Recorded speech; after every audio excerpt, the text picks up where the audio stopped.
بسم اللہ الرحمن الرحیم۔ آج انشاءاللہ میں آپ کے سامنے سورہ نساء شروع کر رہا ہوں۔ سورہ نساء کا پہلا رکوع اور چوتھے پارے کا 17واں رکوع آپ کے سامنے انشاءاللہ 12واں رکوع آپ کے سامنے پیش ہوگا انشاءاللہ چوتھے پارے کا، اور سورہ نساء کا پہلا رکوع۔ حسب معمول سب سے پہلے اس کا لفظی ترجمہ مختصر گرامر کے ساتھ، پھر انشاءاللہ اس کی تفسیر۔ یہ صورت بھی بہت اہم ہے اور ہمارے گھریلو معاملات کے لیے بہت، یعنی اس میں بہت سارے احکام ہیں۔ سورہ آل عمران میں تو آپ نے دیکھا کہ جنگ و جدال کا ذکر، پھر عیسائی یہودیوں سے مناظرے کا تذکرہ زیادہ تھا۔ اس صورت میں آپس کے جو رہن سہن کے طریقے ہیں، یعنی جو ظلم معاشرے میں ہم ایک دوسرے پر کر رہے ہوتے ہیں، اس کو زیادہ ہائی لائٹ کیا، خاص طور پر خواتین پہ جو ظلم ہوتا تھا عرب معاشرے میں اور آج بھی ہوتا ہے، اس ظلم کی برائی کو اللہ نے اس میں بیان کیا، اور اس میں خواتین کے حقوق بہت اہتمام سے بیان کیے گئے ہیں۔ اسی وجہ سے شاید اس صورت کا نام سورہ نساء ہے۔ نساء عربی میں عورتوں کو کہتے ہیں، اس کا واحد نہیں آتا۔ کچھ الفاظ ایسے ہوتے ہیں جن کا پلیورل ہی ہوتا ہے، سنگولر نہیں ہوتا، جیسے نیوز انگلش میں ہے نا، نیوز۔ اب نیوز کا سنگولر نیو نہیں ہوگا بلکہ نیوز ہی ہوگا، تو خبروں کو کہتے ہیں۔ تو عورتوں کو نساء کہتے ہیں، اور ایک عورت کو امرأتن کہتے ہیں، ایک عورت۔ اس لفظ سے اس کا واحد نہیں آتا۔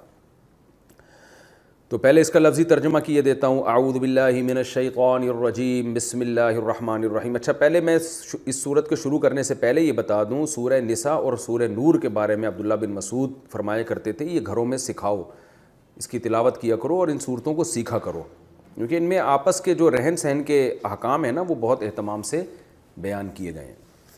اعوذ باللہ من الشیطان الرجیم، بسم اللہ الرحمن الرحیم۔ یا ایہا الناس، اے لوگو، اتقوا ربکم، ڈرو اپنے رب سے، الذی، وہ رب، خلقکم، جس نے تمہیں پیدا کیا، من نفس واحدہ، ایک جان سے، یعنی وہ آدم علیہ السلام تھے، وخلق، اور پیدا کیا، منہا، اسی جان سے۔ نفس عربی میں لفظی اعتبار سے مؤنث ہے، اس لیے اس کے لیے منہو کے بجائے منہا آ رہا ہے۔ وَخَلَقَ مِنْهَا، اور اسی نفس سے پیدا کیا، زوجہا، اس کی زوجہ کو، یعنی اس کی بیوی کو، جن کو حوا کہا جاتا ہے۔ وَبَثَّ، بَثَّ يَبْثُثُ، پھیلا دینا۔ آپ نے سورہ القارعہ میں پڑھا نا، وَتَكُونُ الْجِبَالُ يَوْمَ يَكُونُ النَّاسُ كَالْفَرَاشِ الْمَبْثُوثِ، مبثوث پھیلے ہوئے پتنگوں کی طرح۔ تو بَثَّ کو پڑھا جاتا ہے بَثَّ، وَبَثَّ مِنْهُمَا، اور پھیلا دیا ان دونوں سے، آدم اور حوا سے، رِجَالًا كَثِيرًا، رجل کی جمع رجال، بہت سارے مرد، وَنِسَاءَ، اور بہت ساری عورتیں۔ وَاتَّقُوا اللَّهَ، اور ڈرو اللہ سے، الَّذِي، وہ اللہ، تَسَاءَلُونَ بِهِ، جس کے ذریعے تم ایک دوسرے سے سوال کرتے ہو، وَالْأَرْحَامَ، اور رحم کہتے ہیں رشتوں کو، ارحام اس کی جمع، اور رشتوں کے ذریعے بھی۔ کیا مطلب؟ یہ اس آیت کے دو مطلب ہو سکتے ہیں۔ ایک تو یہ کہ اللہ سے ڈرو اور رشتوں سے بھی ڈرو، یعنی واتقوا اللہ والارحام، اللہ سے بھی ڈرو، والارحام، اور رشتوں سے بھی ڈرو۔ اور اللہ کون ہے؟ الذی تساءلون بہ، اللہ وہ ذات ہے جس کے ذریعے تم ایک دوسرے سے سوال کرتے ہو۔ سوال کرنے کا مطلب کیا ہوا کہ جب ہم کسی سے کوئی بات کرتے ہیں، کچھ مطالبہ کرتے ہیں، تو ہم اللہ کا واسطہ دیکھتے ہیں، بھائی اللہ کا واسطہ تم یار یہ کام کر لو۔ تو اللہ وہ ذات ہے، جب تم ضرورت پڑتی ہے تو درمیان میں اللہ کو لے آتے ہو، تو اس لیے اس اللہ سے بھی تو خود ڈرو تم، اور رشتوں سے بھی ڈرو۔ کیا مطلب؟ رشتوں کے حقوق کے بارے میں ڈرو، یعنی رشتہ داری بھی ایک ایسی چیز ہے جس سے ڈرا جائے گا۔ ڈرنے کا مطلب کہ بھئی اگر تم نے ان کے حقوق ضائع کر دیے تو اس پہ تمہیں اللہ کا عذاب آئے گا۔ اس معنی میں ہمیں حکم دیا جا رہا ہے کہ رشتوں سے ڈریں۔ اور اس آیت کا دوسرا ترجمہ یہ ہے کہ تساءلون بہ میں، بہ میں ہی ضمیر پر عطف ہو رہا ہے ارحام کا۔ کیا مطلب؟ اللہ سے ڈرو جس اللہ کے ذریعے تم ایک دوسرے سے سوال کرتے ہو، اور ارحام کے ذریعے بھی تم ایک دوسرے سے سوال کرتے ہو، یعنی اللہ اور رشتوں کے ذریعے تم ایک دوسرے سے مطالبے کرتے ہو۔ کیا مطلب؟ جب تمہیں کوئی کام پڑتا ہے کسی سے تو اللہ کا واسطہ بھی دیتے ہو اور رشتوں کا واسطہ بھی دیتے ہو۔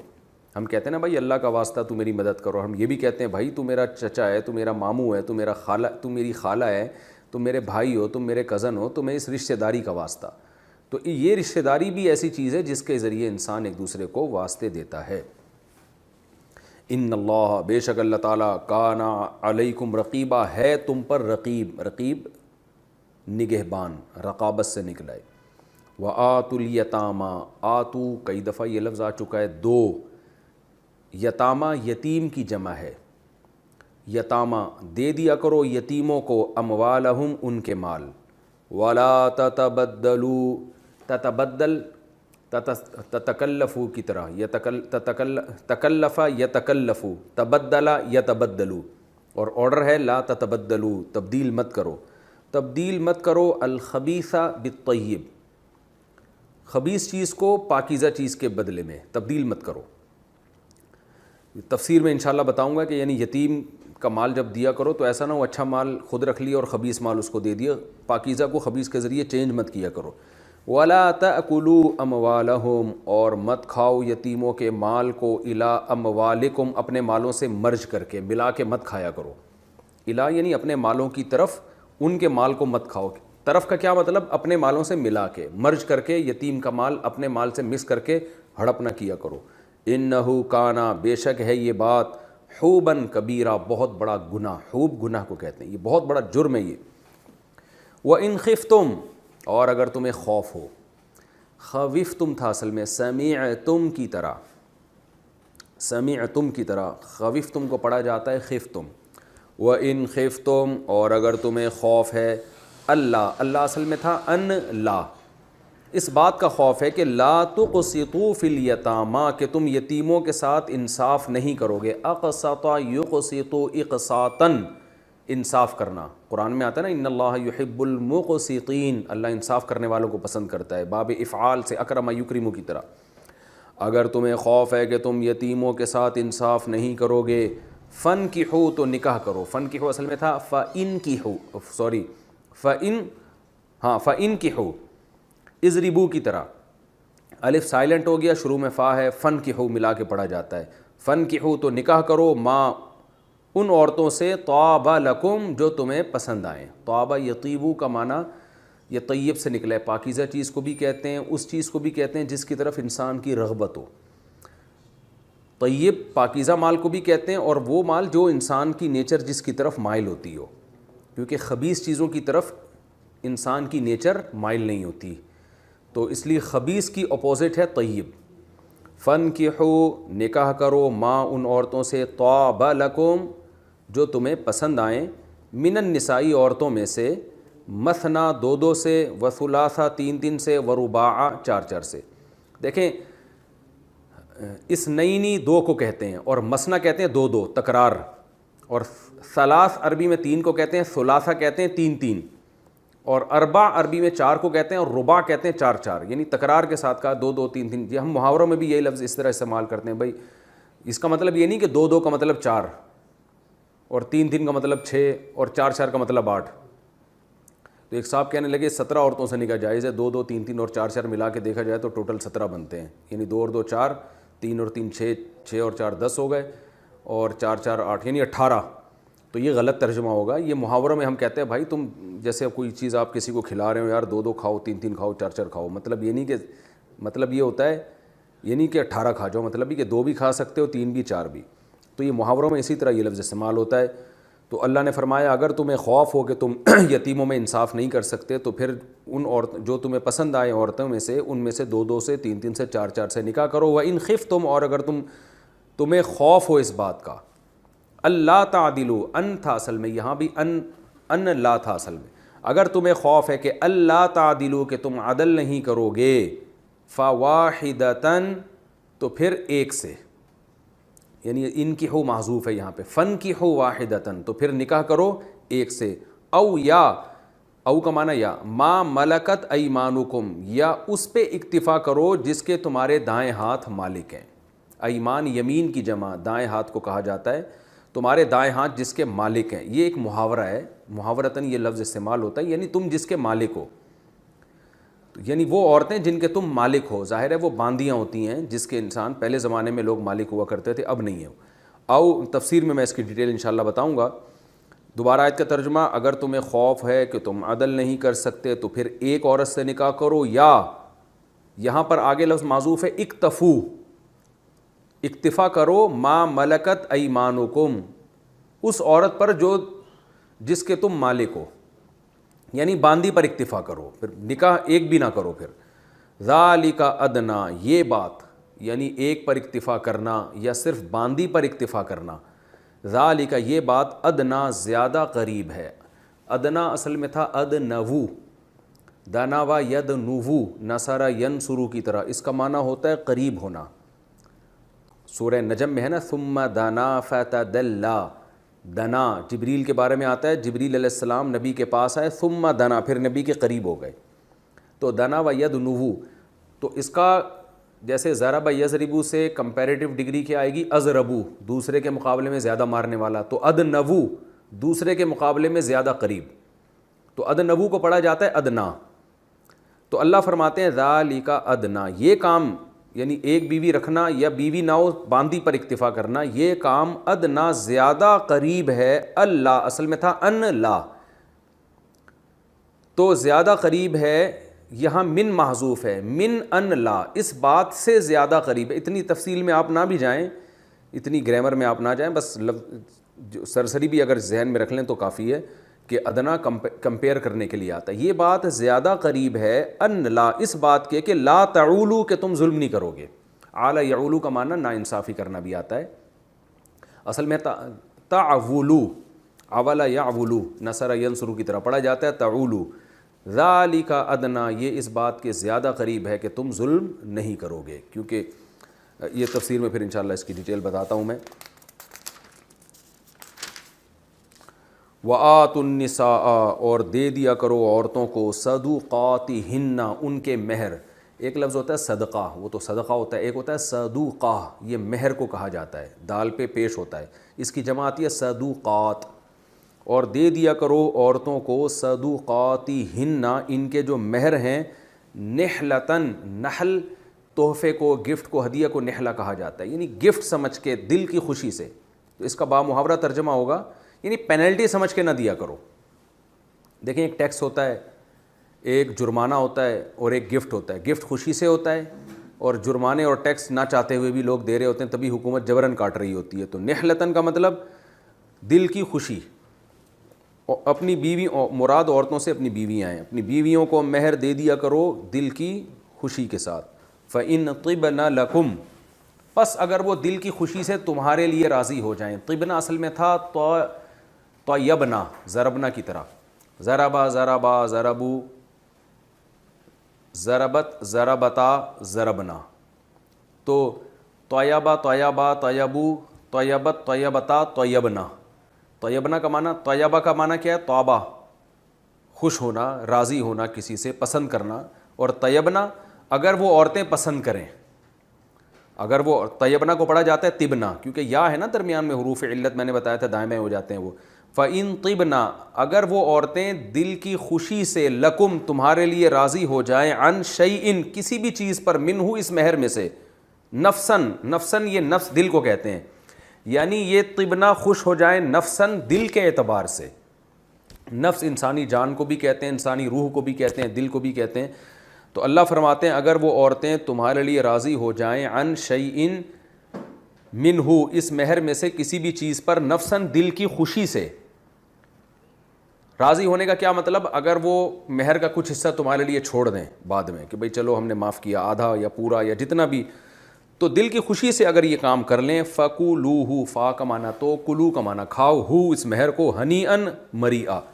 ہنیئن مریئا ایک عرب میں نا یہ اسی طرح استعمال ہوتا ہے، اس کا معنی ہوتا ہے رج کے خوشی سے کھاؤ. جیسے جنت کے بارے میں قرآن میں آتا ہے کہ جنت میں ہنیم مریئا کھائیں گے لوگ. ہنیم مریئا کا مطلب رج کے کھائیں گے، خوش ہو کے کھائیں گے. ایک انسان خوراک کھاتا ہے ڈاکٹر کے مشورے پر، اور ایک ہوتا ہے رغبت سے. تو اللہ فرماتے ہیں فَكُلُوهُ، اگر عورتیں تمہارے لیے دل کی خوشی سے اس مہر میں سے کچھ حصہ معاف کر دیں تو اس مہر کو کھاؤ تم، ہنیم مریئا رج کے کھاؤ، پھر اللہ کی طرف سے کوئی پابندی نہیں ہے. وَلَا تُؤْتُوا السُّفَهَاءَ، آتا یوتی تان کا معنی دینا، اور مت دو سفہاء بے وقوفوں کو. سفیہ کہتے ہیں بے وقوف، نا سمجھ، اس کی جمع آتی ہے سفہاء. نہ دو بے وقوفوں کو اموالکم، ان کے مال، بے وقوفوں کے سپرد ان کا مال مت کرو. التی وہ مال، جعل اللہ لکم قیاما، قیام کہتے ہیں ویسے تو قائم کی جمع قیام آتی ہے کھڑے ہونے کو، لیکن قیام کا مطلب جس سے ہماری زندگی قائم ہے، یہاں یہ مراد ہے۔ جعل اللہ لکم قیاما، وہ مال کہ اللہ نے بنایا ہے، لکم اس مال کو تمہارے لیے، قیامن یعنی یوں سمجھیں کہ قائم ہونے کا ذریعہ، یعنی تم اگر دنیا میں قائم ہو، زندہ ہو، تمہاری زندگی صحیح گزر رہی ہے تو مال کی وجہ سے گزر رہی ہے۔ تو اتنی قیمتی چیز ہے مال، اس مال کو بے وقوفوں کے حوالے مت کیا کرو، چاہے وہ بے وقوفوں کا اپنا ہی مال کیوں نہ ہو۔ تفسیر میں اس کی ڈیٹیل میں بتاؤں گا انشاءاللہ۔ وَارْزُقُوهُمْ فِيهَا، رزق یرزق، رزق دینا، ارزق نصر ینصرو کا امر آتا ہے انصر، تو ارزق رزق دو، اور ارزقو جمع کا صیغہ ہے، اور الف سائلنٹ ہو گیا، ورزقو میں اصل میں تھا وارزقو، ورزقو اور کھلاؤ، ہم ان بے وقوفوں کو، فیہا اس مال میں سے، یعنی مال ان کے ہینڈ اوور کرنے کے بجائے اس مال میں سے ان کو کھلا دیا کرو۔ وکسوہم، کسا یکسو اصل میں تھا کاساوا یکسوہو، اس کا معنی کپڑا پہنانا کسی کو، تو اکسو یہ امر کا صیغہ ہے انصر کی طرح، وکسوہم اور پہناؤ ان کو، یعنی اس مال میں سے ان کو کھلاؤ بھی اور پہناؤ بھی، وقولو اور کہا کرو ان سے، لہم ان سے، قولا معروفا، معروف اچھی بات ان سے کہا کرو۔ وابتلوا الیتاما، ابتلا آزمائش کو کہتے ہیں، اصل میں تھا ابتلیو، اکتسبو کی طرح پڑھا جاتا ہے ابتلو، اور آزماتے رہو یتیموں کو، حتیٰ یہاں تک کہ اذا جب وہ بلغ النکاح، نکاح کی عمر کو پہنچ جائیں، بلغہ کا معنی پہنچنا، بلغ النکاح نکاح کی عمر کو پہنچ جائیں، تو پھر کیا ہوگا؟ فَإِنْ آنَسْتُمْ، پس اگر تم محسوس کرو، انسیت سے نکلا ہے، آنستم اصل میں اکرمتم کی طرح ہے، انستم تھا اصل میں، تو فَإِنْ آنَسْتُمْ اگر تم محسوس کرو، منہم ان سے، رشدن سمجھداری،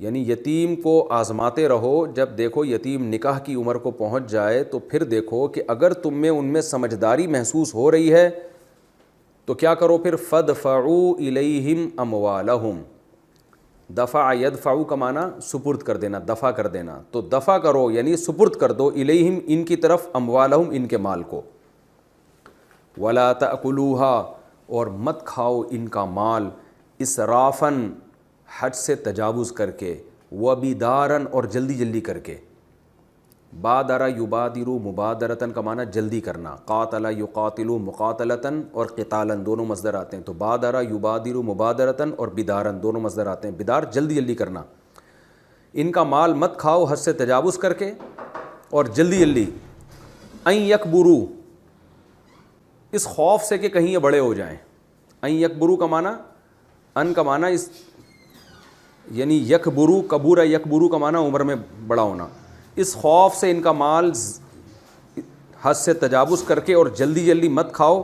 یہاں ایک لفظ محذوف ہے، خوفا یا مخافتا ان یکبرو، اس خوف سے کہ وہ بڑے نہ ہو جائیں کہیں، تو یہ لفظ محذوف ہے۔ بعض چیزیں بالکل واضح ہوتی ہیں تو قرآن ان کو حذف کر دیتا ہے، ہم عام محاوروں میں بھی دیکھتے ہیں کہ لفظ جب واضح ہوتا ہے تو ہم ان شارٹ بات کرتے ہیں، تو قرآن بھی ان شارٹ بات کر رہا ہے کہ ان کے مال کو جلدی اور حد سے تجاوز کر کے مت کھاؤ، اس خوف سے کہ کہیں یہ بڑے ہو جائیں گے تو ظاہر پیسے مانگیں گے پھر۔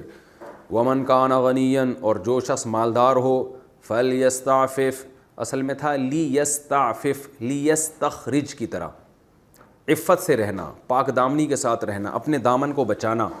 جو مالدار آدمی اسے چاہیے کہ اپنے دامن کو بچائے، کیا مطلب؟ اس یتیم کے مال میں سے بالکل بھی نہ کھائے۔ ومن کان فقیراً اور جو بندہ فقیر ہو، یعنی یتیم کو پالنے والا جو آدمی فقیر ہو، خود غریب ہے، فلیأکل بالمعروف تو اسے چاہیے کہ بھلے طریقے سے کھائے، عرف کے مطابق۔ اس کی تفصیل میں انشاءاللہ تفسیر میں بیان کروں گا۔ فَإِذَا دَفَعْتُمْ إِلَيْهِمْ أَمْوَالَهُمْ پس جب تم سپرد کرو ان یتیموں کے، سپرد کرو اموالہم ان کے مال کو، فَأَشْهِدُوا عَلَيْهِمْ أَشْهَدَ يُشْهِدُ اشہادن کا معنی گواہ بنانا، شہید یشہد شہادتن کا معنی گواہی دینا، اور باب افعال میں جب یہ جائے گا تو گواہ بنانا، فَأَشْهِدُوا عَلَيْهِمْ تو ان پر گواہ بنا دیا کرو، گواہوں کو بتا دو بھئی ہم ان کو ان کا مال حوالے کر رہے ہیں۔ وَكَفَى بِاللَّهِ اور کافی ہے اللہ تعالیٰ، حسیباً ازرو حساب لینے کے، اصل حساب تو اللہ لے گا۔ للرجال نصیب، للرجال مردوں کے لیے، نصیب حصہ ہے، مما، مما اصل میں تھا من ما، اس مال میں سے، ترک الوالدانی جو والدین چھوڑ کر جائیں، والاقربون اور اقرب رشتہ دار چھوڑ کر جائیں، یعنی رشتہ دار جو مال چھوڑ کر جائیں گے اس میں سے مردوں کو حصہ ملے گا، وللنساء اور عورتوں کے لیے بھی نصیب حصہ ہے، مما اس مال میں سے، ترک الوالدانی والاقربون جو والدین اور رشتہ دار چھوڑ کر جائیں، الگ تھا ماں الگ تھا، ملا کے مما بنا دیا، مما اس مال میں سے، قلہ جو منہ جو اس مال میں سے قلیل ہو، او کسر، کثورا یکثرو، یہ کروما یکرمو کی طرح، ضربا یضربو کی طرح، مما اچھا قلہ جو تھا نا یہ اصل میں تھا قالا لا، ضربا کی طرح، اس مال میں سے، قلہ منہ جو اس مال میں سے قلیل ہو، او کسورا یا کثیر ہو، یعنی مال چاہے قلیل ہو یا زیادہ ہو، اس میں سے مردوں کو بھی حصہ ملے گا اور وراثت میں عورتوں کو بھی حصہ ملے گا، نصیباً یہ جو حصہ ہے مفروضاً اللہ کی طرف سے مقرر کردہ ہے، فرض یفرض، فرضاً کا معنی مقرر کرنا، اور مفروض وہ چیز جو مقرر ہو جائے، یعنی یہ حصہ جو مردوں اور عورتوں کو ملے گا اس میں تمہاری اپنی رائے کا دخل نہیں ہے بلکہ یہ اللہ کی طرف سے متعین کردہ ہے۔ وَإِذَا حَضَرَ الْقِسْمَةَ اور جب حاضر ہوں، حضر یحضر حضوراً کا معنی حاضر ہونا، جب حاضر ہوں، قسمہ تقسیم کو کہتے ہیں، جب تقسیم کے عمل میں حاضر ہو جائیں، یعنی جب مال تقسیم ہو رہا ہو تو جب حاضر ہو جائے اس میں اولو القربا رشتہ دار لوگ، والیتامى اور یتیم لوگ، والمساکین اور مسکین لوگ، فارزقوہم منہ تو اس مال میں سے ان کو بھی رزق دو، رزق یرزقو کا معنی یعنی ان کو بھی کچھ دو اس میں سے، وقولوا لہم اور کہو ان سے، قولا معروفا اچھی بات، تفسیر میں انشاءاللہ اس کی ڈیٹیل آئے گی۔ وَلْيَخْشَ الَّذِينَ، وَلْيَخْشَ اصل میں تھا لی یخشا، ولی یخشا، خشیہ یخشا سمیع یسمع کی طرح خوف زدہ ہونا، تو لی یخشا چاہیے کہ خوف زدہ ہوں، اور واو کے ساتھ ملا کے پڑھیں گے تو ولی یخشا، اصل میں ولی یخشا کو پڑھا جاتا ہے ولی یخشا، چاہیے کہ خوف زدہ ہوں، الذین وہ لوگ، کس بات سے خوف زدہ ہوں، لو ترکو من خلفہم کہ اگر وہ ترکو چھوڑ جائیں، من خلفہم اپنے پیچھے، ذریتن نسل، ذریہ نسل کو کہتے ہیں، ضعافاً ضعیف کی جمع ہے، کمزور نسل چھوڑ کر جائے، خافو علیہم جن پر ان کو خوف ہو، خافا یخافو، خویف یخوفو کی طرح خوف زدہ ہونا، اور خافو خویفو کی طرح، سمیعو کی طرح، ایسی نسل چھوڑ کر جائیں، خافو علیہم جن پر ان کو خوف ہو کہ کہیں، یعنی خوف اس بات کا ہو کہ پتہ نہیں ان بیچاروں کا بنے گا کیا، تو جو لوگ جن کو یہ ہو کہ اگر آج ہم مر جاتے ہیں تو ہم اپنے پیچھے ایسی اولاد چھوڑ کر جا رہے ہیں جن پر ہمیں خطرہ ہے، تو ایسے لوگوں کو چاہیے کہ وہ ڈریں، کس بات سے ڈریں یہ تفصیل میں انشاءاللہ تفصیل میں بتاؤں گا، قرآن ان شارٹ بات کرتا ہے نا، تو ایسے لوگوں کو چاہیے کہ وہ خود بھی ڈریں، کیا مطلب دوسروں کے بچوں پہ ظلم کرنے سے ڈریں، وہ یہ کل ان کے بچوں کے ساتھ بھی ہو سکتا ہے۔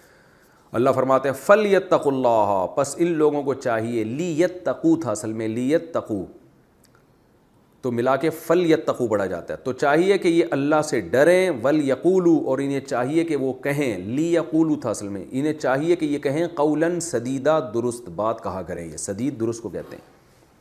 ان الذین بے شک وہ لوگ، یأکلون جو کھاتے ہیں، اموال الیتامی ظلماً یتیموں کا مال ظلم کرتے ہوئے کھاتے ہیں، انما تو صرف یہ لوگ، یأکلون کھا رہے ہیں، فی بطونہم اپنے پیٹوں میں، بطن پیٹ کو، بطون اس کی جمع، نارا آگ کھا رہے ہیں، وَسَيَصْلَوْنَ صَلِيَ يَصْلَى سَمِعَ يَسْمَعُ کی طرح، اصل میں صَلِيَ يَصْلَيُ تھا، اس کا معنی ہوتا ہے آگ میں داخل ہونا، وَسَيَصْلَوْنَ عن قریب یہ لوگ داخل ہوں گے، سعیرہ بھڑکتی ہوئی آگ میں، سعیر بھڑکتی ہوئی آگ کو کہا جاتا ہے۔ یہ تو سورہ نساء کے پہلے رکوع کا لفظی ترجمہ ہو گیا، ترجمے سے ہی آپ کو اندازہ ہو گیا ہوگا یہ ہمارے معاشرے کے لیے کتنا اہم رکوع ہے، اور یہ آیتیں اس وقت نازل ہو رہی ہیں جب یتیموں کے، عورتوں کے حقوق کا کوئی قائل ہی نہیں تھا۔ تو اس رکوع میں اللہ تعالیٰ نے جو احکام دیے ہیں، میں ترجمے کے ساتھ ساتھ ہی اس کی تفسیر کرتا ہوں۔ اس سورت کو سب سے پہلے اللہ نے شروع کیا، یا ایھا الناس اتقوا ربکم، اے لوگو اللہ سے ڈرو، کیونکہ آگے بہت سارے احکام آئیں گے. عدالت یا ملکی قانون ہر حکم پہ عمل نہیں کرا سکتا, عدالت سے چھپنا ممکن ہے, عدالت خود جج بعض دفعہ بک جاتے ہیں. تو کبھی بھی دنیا میں انصاف اور انسانیت کے حقوق اللہ کے خوف کے بغیر ادا نہیں کیے جا سکتے. جو قوم یہ دعویٰ کرتی ہے کہ ہمارے معاشرے میں سب کے حقوق ادا ہو رہے ہیں جبکہ وہ اللہ کو نہیں بھی مانتے, تو وہ غلط کہہ رہے ہیں. آپ اس معاشرے کی گہرائی میں گھسیں گے تو آپ کو پتہ چلے گا یہاں جو ظلم ہوتا ہے وہ بہت خطرناک نوعیت کا ہوتا ہے اور ظلم ٹریس نہیں ہو پاتا. تو اس لیے اللہ نے کہا کہ اپنے رب سے ڈرو. تو رب سے ڈریں گے تو پھر آگے اللہ کے حکام جو اللہ نے یتیموں کے بارے میں, کمزوروں کے بارے میں, عورتوں کے بارے میں, اور جو بھی اللہ نے حکام دیے اس کو ہم فالو کریں گے, کیونکہ ہمیں پتہ ہے کہ عدالت نہ بھی پوچھے کل قیامت میں اللہ ہم سے سوال کرے گا. یا ایھا الناس, اے لوگو, اتقوا ربکم, ڈرو اپنے رب سے, الذی, وہ رب, خلقکم من نفس واحدہ, جس نے تمہیں ایک جان یعنی آدم سے پیدا کیا, وخلق منہا زوجہا, اور اسی آدم سے اس کی بیوی کو بنایا, اور پھر دونوں کے ملاپ سے بث منہما رجالا کثیرا ونساء, پوری دنیا کو مردوں اور عورتوں سے بھر دیا. تو اللہ نے اس صورت میں سب سے پہلے انسانیت کا جو آپس میں رشتہ ہے اس کو بیان کیا ہے کہ ہم سب ایک باپ کی اولاد ہیں, حتیٰ کہ ان کی زوجہ کو بھی انہی کی باڈی سے بنایا تاکہ سارے انسان ایک اصل پہ جمع ہو جائیں, ایک اکائی پہ جمع ہو جائیں سارے انسان جا کے. تو یہ اللہ نے اپنی جو صفت بیان کی ہے کہ میں نے ایک آدم سے سب کو بنایا, اس اللہ سے ڈرو. تو اصل میں چونکہ اس میں رشتہ داروں کے حقوق بھی صورت میں بیان ہو رہے ہیں نا, تو اللہ نے سب سے پہلے اپنی صفت میں یہ بیان کر دیا کہ انسانوں کو میں نے الگ الگ نہیں پیدا کیا بلکہ یہ ایک جان سے ہیں, تو سب کے آپس میں ریلیشن ہے. تو جس کا جتنا قریبی ریلیشن ہوگا اس کا حق اتنا ہی زیادہ ہوگا. تو اس رب سے ڈرو جس نے یہ ریلیشن کو, رشتہ داروں کو بنایا ہے. واتقوا اللہ الذی, اور اس اللہ سے ڈرو, تساءلون بہ, جس کے تم ایک دوسرے کو واسطے دیا کرتے ہو, اور ارحام اور رشتہ داری کے بھی واسطے دیتے ہو. تو آگے رشتہ داری کے حقوق بیان ہوں گے, تو اس میں رشتہ داروں کے حقوق میں اللہ سے ڈرو, کیونکہ رشتہ داری بڑی قیمتی چیز ہے, جیسے کہ اللہ کی ذات قیمتی ہے. جب پھنستے ہو تو پھر اللہ کے واسطے دیتے ہو, ویسے اللہ کو نہیں مانتے تم, اور جب اپنے مطلب کی بات آتی ہے تو رشتوں کے بھی واسطے دیتے ہو. آپ دیکھیں نا کیسی کیسی لڑائیاں ہوتی ہیں گھر میں, تو ویسے تو مانتے ہی نہیں کبھی, لیکن جہاں کوئی کسی پہ ظلم کرتا ہے تو پھر رشتوں کے واسطے دینا شروع کرتے ہیں. باپ بیٹے کو کہتا ہے تو میری اولاد نہیں ہے, تو کیسے بات کر رہا ہے مجھ سے. بیوی شوہر کو کہتی ہے میں آپ کی وائف ہوں, شوہر بیوی کو تانے دے دے میں تمہارا شوہر ہوں, تمیز سے بات کرو. ساس بہو کو, بہو ساس کو, اور چچا بھتیجے کو, اور بھتیجا چچا کو, یہ سب جب پھڈے ہوتے ہیں تو پھر ریلیشن کے واسطے دیے جاتے ہیں, ورنہ پوچھتے ہی نہیں ایک دوسرے کو. تو اللہ نے فرمایا ان اللہ کان علیکم رقیبا, بے شک اللہ تمہارا نگہبان ہے, ایک ایک چیز کو دیکھ رہا ہے. اب آگے اللہ نے احکام شروع کیے. سب سے پہلا حکم بیان کیا یتیموں کے بارے میں, وآتوا الیتامی اموالہم, یتیموں کو ان کا مال دے دیا کرو. یاد رکھیں قرآن مجید میں جب بھی یتیم کی بات آتی ہے نا, تو ہمارے ہاں معاشرے میں لوگ سمجھتے ہیں کہ عیدی سینٹر سے کسی یتیم بچے کے چپل چرانا یہ ظلم ہے. یہ مطلب نہیں ہے, یہ بھی ظلم ہے. عرب میں جو یتیم پہ ظلم ہوتا تھا وہ ظلم آج بھی ہمارے معاشرے میں ہو رہا ہے. وہ ظلم کیا ہوتا تھا کہ جب باپ کی ڈیتھ ہوتی تھی تو بڑا بھائی اپنے نابالغ بھائیوں اور نابالغ بہنوں کے مال کو ہڑپ کر جاتا تھا, اور یہ آج بھی بہت ہو رہا ہے معاشرے میں. تو قرآن اس ظلم سے روک رہا ہے, کیونکہ آگے وراثت کے حکام میں وراثت کے مال زیادہ تر کھایا کرتے تھے بڑے چھوٹوں کے. اگر ایک شخص کا انتقال ہوا اور اس کی اولاد میں نابالغ بیٹے اور نابالغ بیٹیاں ہیں, تو اس کے جو بھائی ہیں یعنی ان بچوں کے چاچا اور تایا وہ کھا جاتے تھے, اور وہ آج بھی کھا رہے ہیں. کہ چھوٹے چھوٹے بچے ہیں, آپ کے بھائی کی ڈیتھ ہو گئی تو آپ نے سارا مال پی گئے, آپ کاروبار میں لگایا, خوب کھا رہے ہیں, کما رہے ہیں, اور بچوں کو عید بقرعید پہ آپ کپڑے بنا کے اور قربانی کا گوشت ان کے گھر بھیج کے ان کو خوش کر رہے ہیں. تو یہ ظلم آج بھی ہو رہا ہے, پہلے بھی تھا. تو اس ظلم سے قرآن روک رہا ہے کہ یتیموں کا مال مت کھایا کرو. ولا تتبدلوا الخبیث بالطیب, اور چونکہ رشتہ داروں کا مال الگ نہیں ہوتا, سب ایک ساتھ مکس ہوئے ہوتے ہیں, تو بعض دفعہ یہ ظلم بھی ہوتا تھا کہ ٹھیک ہے بھائی تمہیں ہم مکس مال میں سے تمہارا حصہ الگ کر کے دے رہے ہیں, تو جو سڑا ہوا مال ہوتا تھا اس کو پکڑا دو, اچھا خود رکھ لو. یہ بھی ہوتا ہے آج معاشرے میں. تو اکثر ہم نے دیکھا ہے بڑا بھائی کیا کر رہا ہے, بھائی ایک دکان جو مہنگی دکان ہے, 2 دکانیں ڈیوائیڈ ہو رہی ہیں, تو مہنگی والی خود رکھ لی اور سستی والی چھوٹے بھائی کو یا چھوٹی بہن کو دی. تو اس لیے اللہ نے فرمایا ولا تتبدلوا الخبیث بالطیب, خبیث کو پاکیزہ کے ذریعے میں چینج مت کرو کہ ادھر کڑوا جا رہا ہے اور میٹھا سارا ادھر آ رہا ہے. تو ڈیوائیڈ بھی کرو انصاف کے ساتھ, اس کا مال اس کو دو بھی انصاف کے ساتھ، اور اس میں اپنے مفاد کی وجہ سے اس کا نقصان مت کرو۔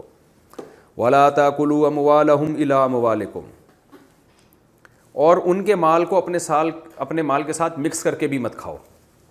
یہ بھی ہوتا تھا کہ بعض دفعہ یہ ہوتا ہے، آپ جب اللہ کی آیات نازل ہوئیں آپ ڈر گئے، آپ نے کہا بھائی چھوٹا بھائی ہے یا بھتیجا ہے یا بھتیجی ہے، اس کا مال تو چچا کھا نہیں سکتا۔ اب کیا ہے کہ بھائی ایک گھر میں جوائنٹ فیملیاں پہلے زیادہ تر ہوا کرتی تھی، بھائی سب کا مال ایک ہی گھر میں ہے تو سب کچھ مشترک کھا رہے ہیں، تو بھائی ٹھیک ہے، ایک گھر میں راشن آئے گا سب کے مشترک مال سے، اسی میں سے بچے بھی کھائیں گے بڑے بھی کھائیں گے، تو وہ اپنے حصے کا کھا لیں گے، ہم اپنے حصے کا کھا لیں گے۔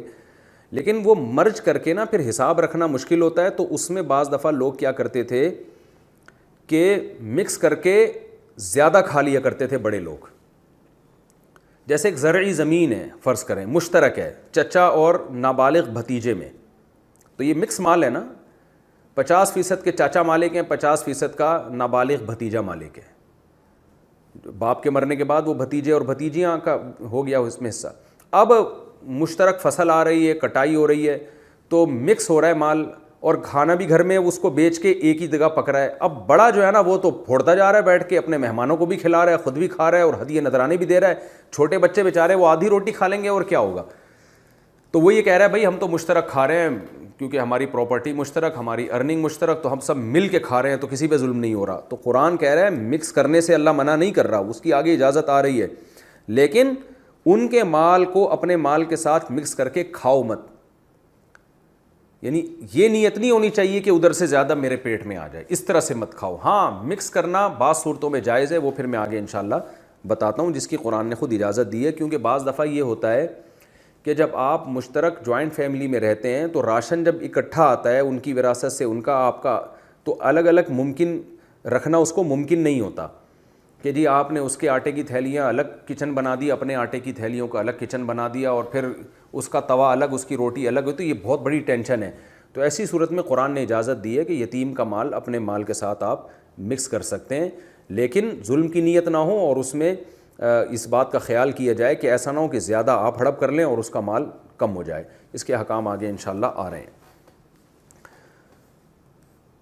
فرمایا اپنے مال کو ان کے مالوں کے ساتھ ملا کے مت کھاؤ، انہ کان حوبا کبیرا، یہ بہت بڑا جرم ہے۔ وَإِنْ خِفْتُمْ أَلَّا تُقْسِطُوا فِي الْيَتَامَى، اور اگر تمہیں خوف ہو کہ تم یتیموں کے ساتھ انصاف نہیں کر سکتے تو جو تمہیں عورتیں پسند آئیں ان میں 2 3 3 اور 4 4 سے نکاح کرو۔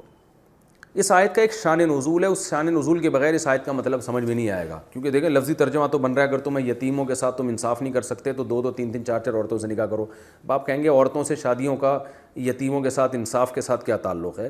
صحیح بخاری میں حضرت عائشہ رضی اللہ تعالی عنہا اس کی تفسیر بیان کرتی ہیں کہ یہ آیت کس موقع پہ نازل ہوئی۔ بعض آیتیں ایسی ہوتی ہیں کہ وہ جب تک شان نزول سے آپ اس کو جوڑیں گے نہیں اس کا مفہوم سمجھ میں نہیں آئے گا۔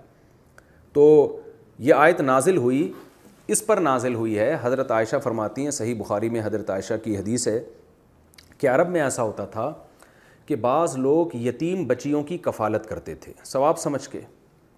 جیسے کوئی شخص کسی کا باپ مر گیا تو اب چچا زاد بھائی نے اپنی چچا زاد بہن جو یتیم تھی اس کو اپنی کسٹڈی میں لے لیا کہ بھئی اس کا نہ چاچا ہے نہ بڑا ہے کوئی خاندان میں، تو چلو میں اس کو پال لیتا ہوں، چھوٹی بچی ہے، میں اس پہ خرچ کروں گا یا اس کی وراثت کے مال کو میں محفوظ رکھ لوں گا اور اس کی نگرانی کروں گا۔ تو ہوتا یہ تھا، یا اور کوئی خاندان میں چچا نہیں ہے اور کوئی بھی قریبی فرد نہیں ہے تو کوئی دور کا فرد بھی یتیم بچیوں کو لے کے بعض دفعہ پال لیا کرتا تھا۔ بعض دفعہ یہ ہوتا ہے کہ خاندان کا کوئی فرد ملتا نہیں ہے یا کوئی ریلائبل نہیں ہوتا، تو ظاہر ہے پھر مجبوراً اس بچی کو ایسے بے یار و مددگار پھرنے کے بجائے کوئی یتیم اس کی کوئی کفالت کر لے۔ اور نبی صلی اللہ علیہ وسلم نے فضائل بھی بہت بیان کیے تھے کہ یتیم کی کفالت کرنے والا قیامت کے دن اس طرح سے میرے ساتھ ہوگا، اور آپ نے 2 انگلیوں کو ملا کے مرج کیا اور آپ نے فرمایا کہ اس طرح جنت میں میرے ساتھ ہوگا جو یتیم کی کفالت کرتا ہے۔ تو بعض صحابہ کیا کرتے تھے یہ کام کہ بھئی یتیم لڑکی ہے، کوئی بچی ہے، اس کو اپنی کسٹڈی میں لے کے پالنا شروع کر دیا۔ اب جب وہ بالغ ہوتی تھی تو بہت سے لوگوں کے دل میں خیال آتا تھا جو اس کی کفالت کر رہے ہوتے کہ ہم خود اس سے شادی کر لیتے ہیں۔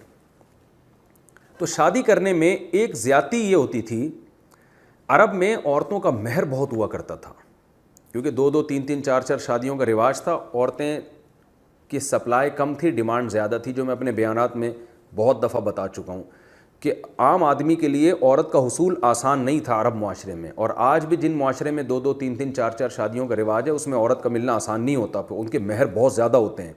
ہمارے معاشرے کی طرح نہیں ہے کہ بس وہ الٹا جہیز دے دے کے شادیاں ہو رہی ہیں، کہ ڈیمانڈ زیادہ ہے اور سپلائی کم ہے، یعنی جو ایک معیشت کا اصول ہے نا وہ ہر جگہ لاگو ہوتا ہے۔ تو اب وہ کیا کرتے تھے کہ رشتے ملنے آسان نہیں تھے، تو وہ کہتے تھے چلو اسی لڑکی کو ہم نے پالا ہے، اب یہ بالغ ہو گئی، ہم خود اس سے شادی کر لیتے ہیں۔ تو مہر بہت کم رکھتے تھے، کیونکہ اگر اس لڑکی کا باپ زندہ ہوتا یا اس کا ولی یعنی چچا وغیرہ زندہ ہوتے تو اس کی طرف پیغام نکاح بھیجا جاتا، تو باپ کو پتہ ہوتا ہے کہ میری بیٹی کی ویلیو کیا ہے خوبصورتی کے لحاظ سے، خاندان کے لحاظ سے، تو وہ پھر کم مہر پہ راضی نہیں ہوتا، بولتا بھائی یہ تو خوبصورت بھی ہے اور اچھے خاندان کی ہے اور اخلاق والی ہے، دیندار ہے، تو کم از کم میں اتنا مہر اپنی بیٹی کے لیے لوں گا میں۔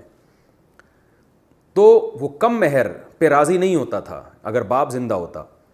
یہاں باپ بھی نہیں ہے، چچا بھی نہیں ہے، کوئی ولی بھی نہیں ہے، تو کوئی مطالبہ کرنے والا ہے ہی نہیں، اور بچیوں میں اتنا شعور نہیں ہوتا کہ بھئی ہماری کیا ایک ویلیو ہونی چاہیے، ہم کتنا مہر لیں۔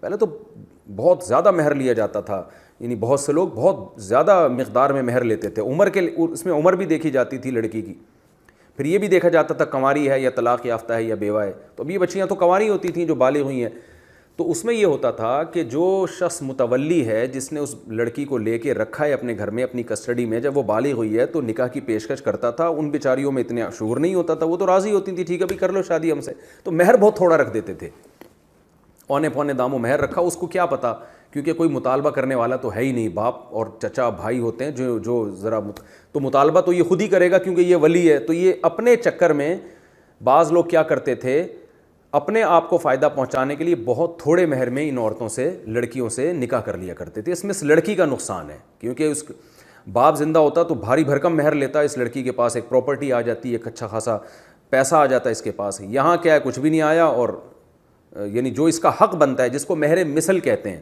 مہر مثل کیا کہتے ہیں؟ جس خاندان میں لڑکیوں کا جو مہر رائج ہو اس کو مہر مثل کہا جاتا ہے۔ یہ ٹرم یاد کر لیں، بار بار استعمال ہوگی یہ ٹرم مہر مثل، کہ اس کی ویلیو کے جو اس کی اسٹیٹس ہے، جو اس کی پروفائل ہے، اس حساب سے اس کا اتنا مہر ہونا چاہیے۔ آج تو یہ معاشرے میں ساری چیزیں ہی ختم ہو گئی ہیں، تو الٹا جہیز دے دے کے شادیاں ہو رہی ہیں۔ تو اسلامی معاشرے میں ایک مہر کی بڑی ویلیو تھی، اور مہر مثل کے اس کے حساب سے اس کا مہر اتنا ہونا چاہیے۔ تو لوگ کیا کرتے تھے کہ تھوڑے مہر پہ ان بچیوں سے شادی کر لیا کرتے تھے، تو قرآن نے اس کو ظلم قرار دیا، اور قرآن نے یہاں یتیم سے مراد یتیم بچیاں ہیں۔ اور ان خفتم اللہ تقسطوا، قرآن کہہ رہا ہے اگر تمہیں خوف ہے کہ تم ان کے ساتھ انصاف نہیں کر سکتے یتیموں کے ساتھ، کیا مطلب؟ یتیم بچیوں کے ساتھ، یعنی ان کا جتنا مہر بنتا ہے اتنا نہیں دے سکتے، تو پھر ان سے نکاح مت کرو، بلکہ کیا کرو؟ فانکحوا ما طاب لکم، ان کے علاوہ بہت ساری دنیا میں عورتیں، ان میں سے 2 سے 3 سے 4 سے، ان سے تم نکاح کرو۔ کیا مطلب؟ اللہ نے نکاح کے معاملے میں تمہیں تنگ تھوڑی رکھا ہے، بہت ساری دنیا میں عورتیں پڑی ہوئی ہیں، اور ایک شادی کی تھوڑی، تمہیں تو 2 3 4 شادیوں کی اجازت ہے۔ تو جس مذہب نے تمہیں اتنی فیسلٹی دی ہو کہ تم 4 عورتوں سے نکاح کر سکتے ہو، تو تمہیں کیا پڑی ہے کہ تم انہی سے لازمی نکاح کرو اور ان کو اتنا مہر نہ دو جو ان کا بنتا ہے؟ تو یہ ظلم کرو گے، اس کا گناہ ہوگا۔ تو ان سے مت کرو، ان کے علاوہ 2 3 4 سے کر لو، ان سے تمہیں نکاح کرنے کی اجازت نہیں ہے۔ ان سے اجازت اس صورت میں ہے کہ جب ان کو اتنا مہر دو جتنا ان کا بنتا ہے۔ یہ مطلب ہے آیت کا۔ وَإِنْ خِفْتُمْ أَلَّا تُقْسِطُوا فِي الْيَتَامَى، اگر تمہیں خوف ہو کہ تم یتیم بچیوں کے ساتھ انصاف نہیں کر سکتے، کیا مطلب؟ ان کو اتنا مہر نہیں دے سکتے جتنا بنتا ہے، فَانْكِحُوا، تو اس کا مطلب ہے کہ تم پھر ان سے نکاح مت کرو، بلکہ فَانْكِحُوا مَا طَابَ لَكُمْ، ان کے علاوہ عورتوں میں سے جو بھی تمہیں پسند آئیں ان میں سے 2 سے 3 سے 4 سے تم نکاح کر سکتے ہو، ان سے نکاح کرنے کی تمہیں اجازت نہیں ہے۔ بسم اللہ الرحمن الرحیم، نحمدہ ونصلی علی رسولہ الکریم۔ تفسیر قرآن میں پچھلے ایپیسوڈ میں، پچھلے لیکچر میں سورہ نساء ہم نے شروع کی تھی، اور سورہ نساء کا پہلا رکوع اور چوتھے پارے کا 12واں رکوع یہ چل رہا تھا۔ اس رکوع کا لفظی ترجمہ کمپلیٹ ہو چکا، مختصر گرامر ہو چکی، اور اس رکوع کی تفسیر چل رہی تھی۔ تو تفسیر میں ہم آیت نمبر 5 کی تفسیر کر رہے تھے، وَإِنْ خِفْتُمْ أَلَّا تُقْسِطُوا فِي الْيَتَامَى، کہ اگر تمہیں یہ خوف ہو کہ تم یتیم بچیوں کے ساتھ انصاف سے کام نہیں لوگے، فَانْكِحُوا مَا طَابَ لَكُم مِّنَ النِّسَاءِ، تو نکاح کرو ان عورتوں سے جو تمہیں پسند آئیں، مثنا و ثلاثہ و رباع، دو دو سے، تین تین سے، چار چار سے. یہاں تک تفسیر ہو چکی تھی. اس آیت کی آدھی تفسیر ہوئی تھی، آدھی رہ گئی تھی، تو جہاں سے میں نے تفسیر چھوڑی تھی آج انشاءاللہ میں وہاں سے شروع کرتا ہوں. اس آیت کا شان نزول یہ ہے، صحیح بخاری میں حضرت عائشہ رضی اللہ تعالی عنہا فرماتی ہیں کہ عرب میں بعض لوگ یتیم بچیوں کی کفالت کرتے تھے، اور وہ یتیم بچیاں ان کی نامحرم بھی ہوتی تھیں. تو جب وہ بالغ ہونے لگتیں تو یہ خود ان سے نکاح کر لیتے، لیکن ہوتا یہ تھا کہ مہر بہت تھوڑا رکھتے تھے. اسلام میں ایک مہر کہلاتا ہے مہر مثل، یعنی فقہا کی اصطلاح ہے جو قرآن و سنت سے یہ اخذ کی ہے. مہر مثل کا مطلب یہ ہوتا ہے کسی بھی خاندان میں کسی لڑکی کی خوبصورتی، اس لڑکی کی صحت، اس کا خاندانی پس منظر، عزت، شرافت، ان تمام چیزوں کو مد نظر رکھ کر خاندانوں میں مشہور ہوتا ہے کہ بھئی اس خاندان کی عورتوں کا اتنا مہر ہوتا ہے. ظاہر ہے جو لڑکی زیادہ خوبصورت ہے یا زیادہ اس میں قابلیت ہے یا اچھا خاندان ہے، اس کا نسب اچھا ہے، تو اس کا مہر زیادہ ہوتا تھا. جو اس معیار کی نہیں ہوتی تھی اس کا مہر کم ہوتا تھا. تو یہ خاندانوں میں مشہور ہوا کرتا تھا کہ بھئی اس خاندان میں عورتوں کے مہر اتنے ہیں اور اس خاندان میں خواتین کے مہر اتنے. آج بھی شریعت نے اس کو معتبر مانا ہے. یہی وجہ ہے کہ اگر کسی نے نکاح کیا اور مہر کا تذکرہ ہی نہیں کیا اس میں، تو نکاح تو ہو جائے گا. اب مہر کتنا دیں گے؟ تو فقہا کہتے ہیں مہر مثل دینا پڑے گا. یہ دیکھنا پڑے گا جس لڑکی سے آپ نے نکاح کیا اس کی بہن کا مہر کتنا تھا، بہن نہیں ہے تو پھپھو، خالہ وغیرہ کا مہر کتنا تھا، اس کو طے کر کے مہر مثل کو متعین کیا جاتا ہے. تو وہ یعنی اس طرح نا ہر ایک کا مہر مثل کہلاتا ہے شریعت میں. آج کل تو مہر وہر کا سیٹ اپ سارا خراب ہو گیا ہے. بڑے اچھے اچھے خاندان کی لڑکیوں کے نکاح 20-20 10-10 ہزار روپے مہر میں ہو رہے ہیں. تو خیر، تو اب ہوتا یہ تھا کہ یتیم بچی سے جب کوئی شخص خود نکاح کرنا چاہتا تو مہر بہت تھوڑا رکھتا تھا وہ، کیونکہ جس لڑکی کا باپ بھائی وغیرہ موجود ہوں تو وہ تو کم مہر رکھنے نہیں دیں گے. وہ تو کہیں گے بھئی ہماری بچی کا زیادہ مہر رکھو. وہ تو مطالبہ کریں گے. یہاں مطالبہ کرنے والا کوئی تھا ہی نہیں، کیونکہ یہ خود ہی متولی بنا ہوا ہے، یہ خود ہی نکاح کر رہا ہے. تو یہ بھی ایک نوعیت کا ظلم تھا. تو قرآن نے اس ظلم سے روکنے کے لیے صحابہ کرام کو حکم دیا کہ اگر تمہیں یہ خوف ہے کہ تم یتیم بچیوں کے ساتھ ناانصافی کرو گے، یعنی ان کو اتنا مہر نہیں دو گے جتنا ان کا بنتا ہے، تو فَانْكِحُوا مَا طَابَ لَكُم مِّنَ النِّسَاءِ، اس کے علاوہ جو بہت ساری عورتیں دنیا میں ہیں ان سے 2-2 3-3 4-4 سے نکاح کرو. کیا یہ مطلب یہ کہ انہی کے سے کیوں تمہیں نکاح کرنے کی ضرورت پڑی ہے؟ اگر کوئی مجبوری ہو، کسی کو کوئی رشتہ نہ مل رہا ہو، یا اسلام نے نکاح کو مشکل بنایا ہو، نکاح کے معاملے میں تمہیں بہت ساری پابندیوں میں ڈال دیا ہو، تو انسان کہتا ہے میں مجبور ہوں، میرے پاس پورا مہر دینے کے پیسے نہیں ہیں، تو میں اسی لڑکی سے نکاح کروں گا جو میری کفالت میں رہی ہے. لیکن اسلام نے تمہیں نکاح کے معاملے میں آزاد رکھا ہے. اسلام نے تمہیں اجازت دی ہے 2 3 4 شادیوں کی. تو تمہیں کیا ضرورت ہے کہ تم یہیں پر نکاح کرو؟ تمہیں چاہیے کہ تم ما طاب لکم، یعنی جو تمہیں عورتیں پسند آئیں، مطلب ان کے علاوہ، تو ان کے علاوہ جو بھی عورتیں تمہیں پسند آئیں ان میں سے 2 3 3 4 سے نکاح کرو. ان سے نکاح نہیں کرو، کیونکہ ان سے اگر نکاح کرو گے تو تمہیں ان کے ساتھ پھر ظلم سے بچنا ہے. ظلم کا مطلب جتنا مہر ان کا بنتا ہے وہ تمہیں دینا پڑے گا. آگے ارشاد فرمایا فَإِنْ خِفْتُمْ أَلَّا تَعْدِلُوا، اگر تمہیں خوف ہو کہ تم عدل نہیں کر سکو گے، یعنی یہ جو 2 3 4 نکاحوں کی ہم تمہیں اجازت دے رہے ہیں اور ہمیں بلکہ ترغیب دے رہے ہیں کہ ان کے علاوہ سے کرو، تو اگر تمہیں یہ خوف ہے اللہ تعدلوا کہ تم 2 یا 2 سے زیادہ بیویوں میں عدل نہیں کر سکتے، فواحدۃ، تو پھر ایک پر اکتفا کرو، یعنی پھر فنکحوا واحدۃ، تو نکاح کرو ایک سے، او ما ملکت ایمانکم، یا اکتفا کرو ان باندیوں پر جس کے تم مالک ہو. باندی کا تصور کیا ہے میں بہت دفعہ تفسیر کے لیکچر میں بتا چکا ہوں. تو پھر باندیاں تم جتنی چاہے رکھو، آج باندیاں نہیں ہو سکتی، یہ خوب ذہن میں رکھیں. آگے فرمایا ذالک ادنا، یہ بات یعنی ایک بیوی پر اکتفا کرنا یا صرف باندیوں پر قناعت کرنا، نکاح نہ کرنا، یہ بات ادنا زیادہ قریب ہے، اللہ ان، یہ تھا ان لا، یعنی یہ زیادہ قریب ہے، من یہاں محذوف ہے، اس بات کے زیادہ قریب ہے لا تعولو کہ تم ظلم نہیں کرو گے. عال یعولو کا معنی یہاں زیادتی کے معنی میں ہے، یعنی تم سے ظلم نہیں ہوگا، تم سے حقوق آرام سے ادا ہو جائیں گے. تو ظاہر ہے ایک بیوی کے حقوق انسان آرام سے ادا کر سکتا ہے. یا بیوی نہ ہو باندیاں ہوں تو ان کے حقوق تو اور آرام سے، کیونکہ ان کے وہ حقوق ہیں ہی نہیں جو اور بیوی کے حقوق ہوتے ہیں. تو یہ آیت بہت اہم آیت ہے اور اس میں بہت سارے علمی نکات ہیں. ایک تو اسلام کا آپ مزاج دیکھیں کہ اسلام نے اس دور میں کیسے یتیم بچیوں کا خیال کرنے کا حکم دیا ہے کہ ان کو مہر بھی پورا پورا ملنا چاہیے. آج تو یتیم کیا، جس باپ کی بیٹی موجود ہوتی ہے اور جس کا باپ موجود ہے اور جو ایجوکیٹڈ ہو، کوالیفائڈ لڑکی ہو، اس کو بھی پورا مہر نہیں مل رہا ہوتا جتنا اس کا حق بنتا ہے، بلکہ الٹا کروڑوں روپے کا جہیز دینے پر وہ مجبور ہو رہی ہے. تو وجہ اس کی کیا ہے؟ وجہ یہی ہے کہ اس آیت پر عمل نہیں ہو رہا. کیونکہ قرآن کہہ رہا ہے کہ جس مرد کو اللہ نے 2 3 4 شادیاں کی اجازت دی ہے تو اسے کیا ضرورت ہے کسی عورت پہ ظلم کرے. دیکھیں اس میں بہت ٹیکنیکل پوائنٹ ہے. مرد کو جب یہ پتہ ہوتا ہے نا پوری زندگی میں نے ایک عورت ہی سے نکاح کر کے اسی پر اکتفا کرنا ہے، تو وہ اپنا معیار کم کرنے پر راضی نہیں ہوتا. وہ چاہتا ہے میں ہر لحاظ سے فائدہ اٹھاؤں نکاح میں، مہر بھی پورا نہ دوں اور مجھے رشتہ بھی بہت خاندانی ملے. لیکن جب آپ کو یہ پتہ ہوتا ہے کہ بھائی میرے پاس آپشن بہت ہیں تو انسان پھر گزارا کرتا ہے.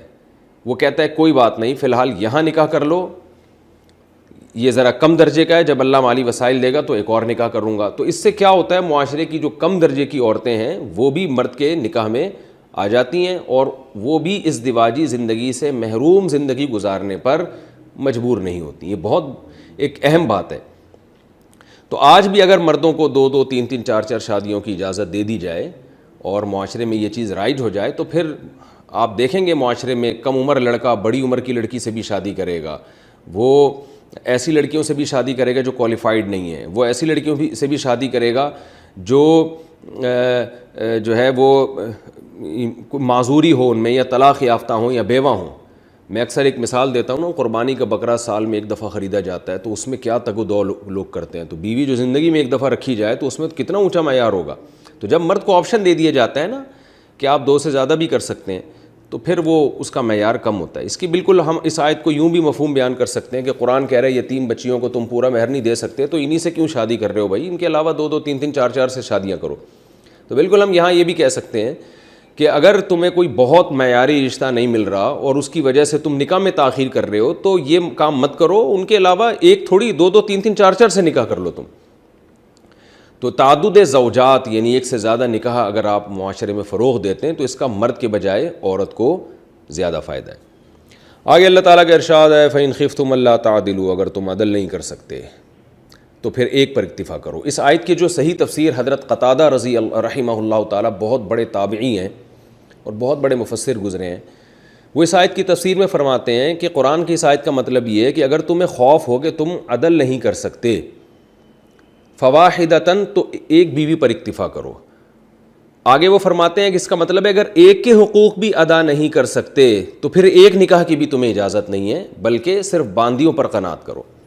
تو خوب سمجھ لیں کہ یہ جو کہا جاتا ہے نا کہ 2 شادیاں وہ کرے جو عدل کر سکتا ہو، تو ایسا نہیں ہے. ایک شادی بھی وہ کرے جو عدل کر سکتا ہو. عدل کا معنی برابری نہیں ہے، عدل کا معنی ہے حقوق. دیکھیں عدل جو ہے نا، عدل یہ ظلم کی اپوزٹ ہے. ہم کہتے ہیں نا عادل بادشاہ ہے، کیا مطلب رعایا پر ظلم نہیں کرتا. یہ جج عدل کرتا ہے، کیا مطلب برابری نہیں، اس کا مطلب ہے ظلم نہیں کرتا. اور ظلم کی ڈیفینیشن یہ ہے کہ جس کا جو بھی واجب حق ہے آپ وہ ادا نہ کریں. مثال کے طور پر آپ کے 2 بیٹے ہیں،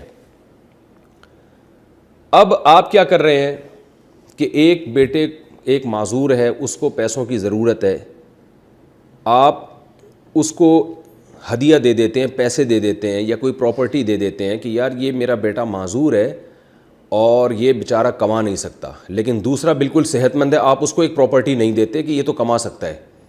تو یہ برابری نہیں ہے لیکن عین عدل ہے.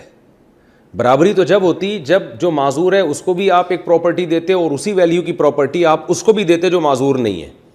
تو یہ برابری کہلاتی، یہ مساوات کہلاتی. اسلام آپ سے مساوات کا تقاضا نہیں کرتا، اسلام آپ سے عدل کا مطالبہ کرتا ہے. اب انہی 2 بیٹوں کی مثالوں کو ہم ایک دوسری طرح سے سمجھتے ہیں کہ 2 بیٹے ایک جیسے ہیں، دونوں ایک جیسا کما سکتے ہیں، ایک جیسی صلاحیت ہے دونوں میں، لیکن آپ ایک کو ہبہ کرتے ہیں، ہدیہ دیتے ہیں، 1 کروڑ کا پلاٹ دے دیتے ہیں اور ایک کو 10 لاکھ کا دیتے ہیں. تو یہاں برابری نہیں ہے، لیکن یہ برابری نہ کرنا ظلم بھی، یعنی یہ ظلم بھی کہلائے گا، یہ بھی کہا جائے گا کہ آپ نے عدل نہیں کیا، اس لیے کہ جب دونوں ایک جیسے ہیں، دونوں کو ایک جیسی ضرورت ہے، تو ایک کو زیادہ دینا، ایک کو کم دینا، یہاں برابری نہ کرنا ظلم ہے، اس لیے کہ اس سے آپ یہ شو کر رہے ہیں کہ گویا دوسرا سوتیلا ہے۔ تبھی رسول اللہ صلی اللہ علیہ وسلم نے فرمایا سووا بین اولادکم، نعمان ابن بشیر رضی اللہ عنہ سے حدیث ہے کہ اپنی اولاد میں برابری کرو۔ برابری کا مطلب یہ کہ ایسا معاملہ نہ کرو کہ ایک کو یہ احساس ہو کہ میں گویا میں ابا کا سوتیلا بچہ ہوں اور یہ سگا ہے، تو اس لیے اولاد میں برابری۔ حدیث میں آتا ہے کہ ایک صحابی رسول اللہ صلی اللہ علیہ وسلم کی خدمت میں آئے، عرض کیا یا رسول اللہ میں ایک غلام اپنے ایک بیٹے کو دینا چاہتا ہوں، تو آپ اس پر گواہ بن جائیے۔ آپ صلی اللہ علیہ وسلم نے فرمایا کتنے بچے ہیں تمہارے؟ انہوں نے فرمایا 2۔ فرمایا ان کو بھی دے رہے ہو؟ صحابی نے کہا نہیں۔ آپ نے فرمایا لا اشہد علی جور، میں ظلم پہ گواہ نہیں بن سکتا۔ تو دیکھیں وہ دونوں بچے ایک جیسے تھے، تو ایک کو خادم دے رہے ہیں، ایک کو نہیں دے رہے، تو برابری نہیں کر رہے۔ یہاں برابری نہ کرنے کو نبی صلی اللہ علیہ وسلم نے جور ظلم کو کہتے ہیں، ظلم سے تعبیر کیا ہے۔ وجہ اس کی ہے کہ دونوں کو سیم ضرورت ہے نا، یا تو دونوں کو نہ دو تو پھر دونوں کو دو۔ تو کبھی برابری نہ کرنا ظلم کہلاتا ہے اور کبھی برابری کرنا بھی ظلم کہلاتا ہے۔ تو اس لیے ظلم کی ڈیفینیشن اور عدل کی ڈیفینیشن کو سمجھنے کی ضرورت ہے کہ عدل کہتے ہیں نا انصافی، ضرورت مند کو زیادہ دینا یہ نا انصافی نہیں ہے، لیکن اگر ضرورت دونوں کو سیم ہے پھر کسی ایک کو زیادہ کسی ایک کو کم دینا یہ نا انصافی ہے۔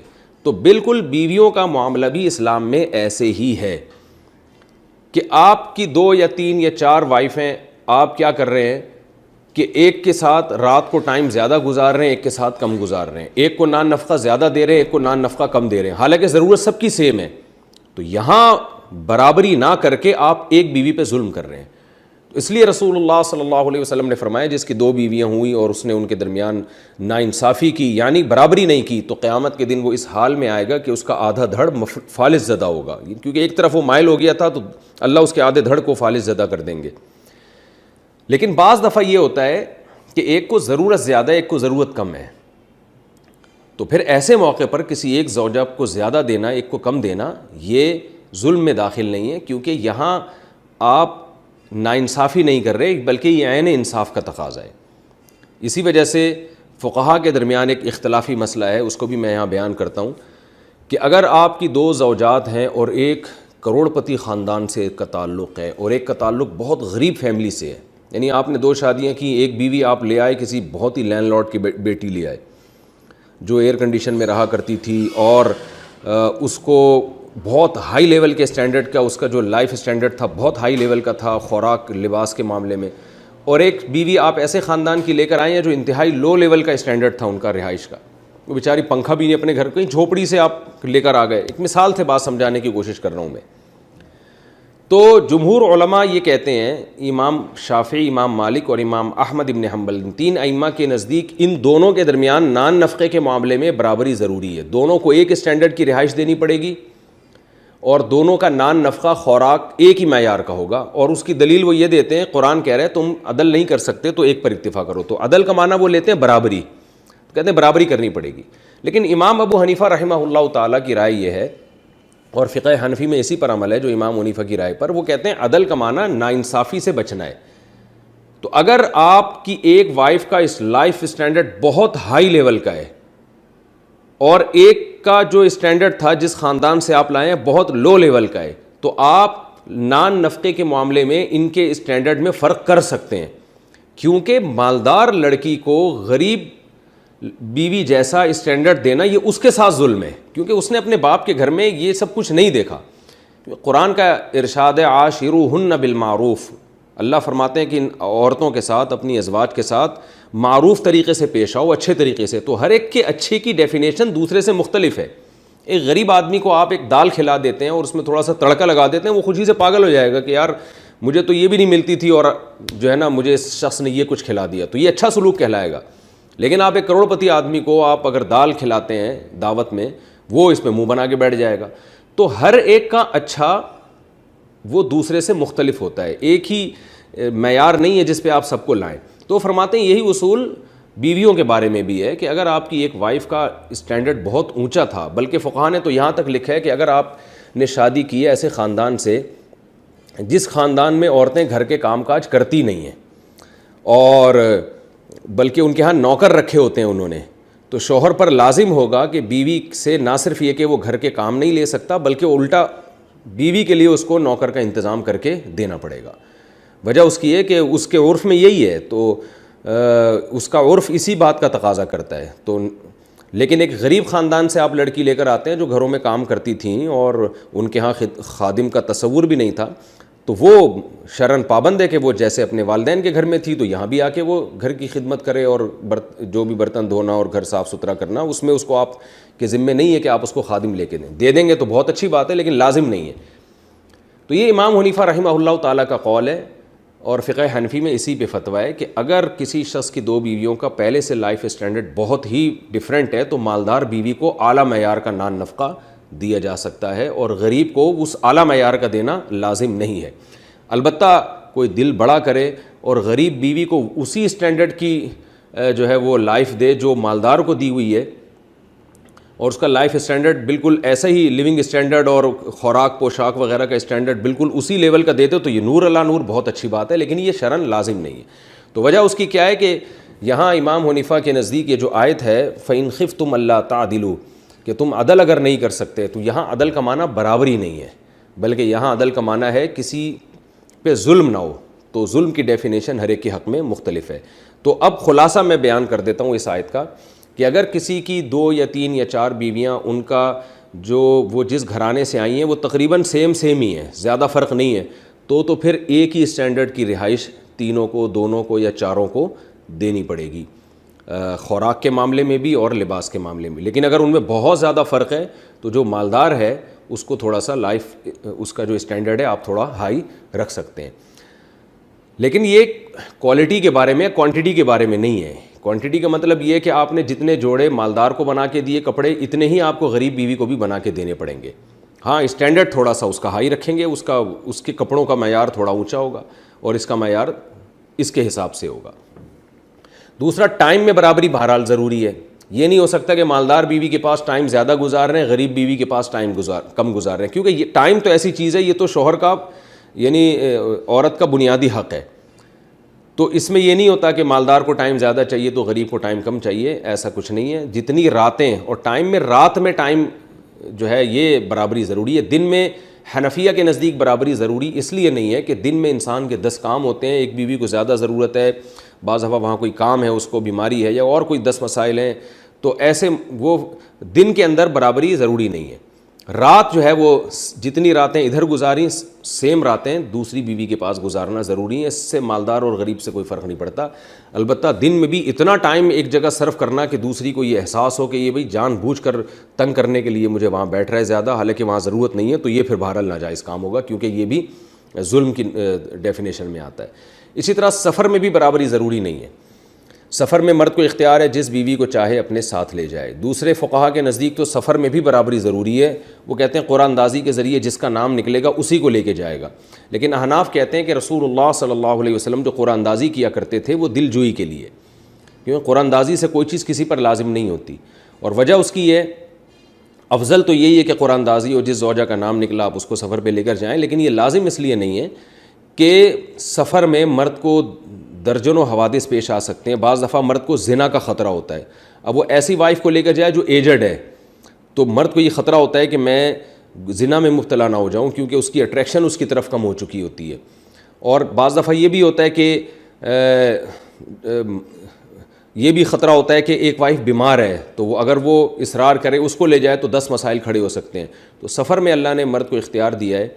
احناف کے نزدیک، احناف کی رائے یہ ہے کہ سفر میں برابری ضروری نہیں ہے، وہ جس زوجہ کو ساتھ لے جائے، لیکن سنت کا تقاضا یہ ہے، اور دوسرے فقہا کا تو اس کو واجب سمجھتے ہیں کہ اس میں بھی وہ قرآن اندازی کرے اور جس کا نام نکلے اس کو لے کر جائے، وہ اپنی طرف سے اس کو اختیار نہیں ہے۔ تو یہ دونوں قول ہیں، جس پر چاہیں آپ عمل کریں اپنے حالات دیکھ کر۔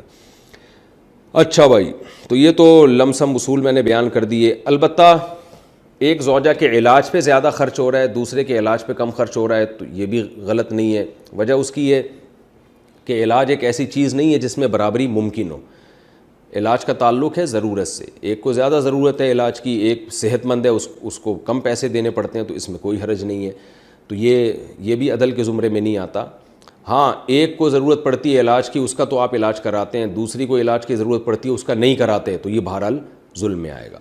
تو قرآن میں اللہ نے فرمایا فَإِنْ خِفْتُمْ أَلَّا تَعْدِلُوا، اگر تم عدل نہیں کر سکتے تو پھر ایک پر اکتفا کرو. اور ایک کے ساتھ بھی عدل اگر نہیں ہو سکتا، کیا مطلب ایک کے ساتھ عدل؟ کسی شخص میں ایک بیوی کے حقوق ادا کرنے کی بھی صلاحیت نہیں ہے، واجب حقوق. وہ کیسے کہ آپ نے جس خاندان کی لڑکی کو آپ نکاح کا پیغام بھیج رہے ہیں، آپ کو پتہ ہے کہ اس کو میں اس کے اسٹینڈرڈ کا نان نفقہ نہیں دے سکتا، تو پھر آپ کے لیے شرعاً وہاں نکاح کرنا جائز نہیں ہے. آپ پر لازم ہے کہ آپ اپنے معیار کو کم کریں. آپ نے اتنا کم کر لیا معیار جو آپ کی آمدن کے حساب سے ہے، اور اس کے حساب سے بھی آپ کو رشتہ نہیں مل رہا، تو پھر قرآن کہہ رہا ہے کہ ایسا نہیں کرنا کہ اپنے آپ کو ایسی ذمہ داری میں ڈال لیں جو آپ افورڈ نہیں کر سکتے. یعنی غریب آدمی ایک مالدار لڑکی سے شادی کرے جبکہ اس کو پتہ ہے کہ میں اس کے حقوق ادا نہیں کر سکتا. ایسی صورت میں قرآن کہہ رہا ہے کہ آپ کو اجازت نہیں ہے نکاح کرنے کی، کیونکہ جس عورت سے آپ نکاح کریں گے اس پر پھر اس کے واجب حقوق ادا نہیں ہوں گے، ظلم کی فہرست میں آپ داخل ہو جائیں گے. تو ایسی صورت میں صرف باندیوں پر اکتفا کیا جائے کیونکہ ان کے حقوق کم ہوتے ہیں. لیکن میں نے بتایا آج باندیاں ممکن نہیں ہیں، تو آج پھر یہی ہے کہ جو آدمی ایک کے بھی حقوق ادا نہ کر سکتا ہو، جو واجب حقوق ہیں، تو پھر وہ صبر سے کام لے. اور حدیث میں آتا ہے رسول اللہ صلی اللہ علیہ وسلم نے فرمایا وہ کثرت سے روزے رکھے تاکہ اس کی خواہش نفس کمزور پڑے اور وہ گناہ کی طرف اس کی طبیعت مائل نہ ہو.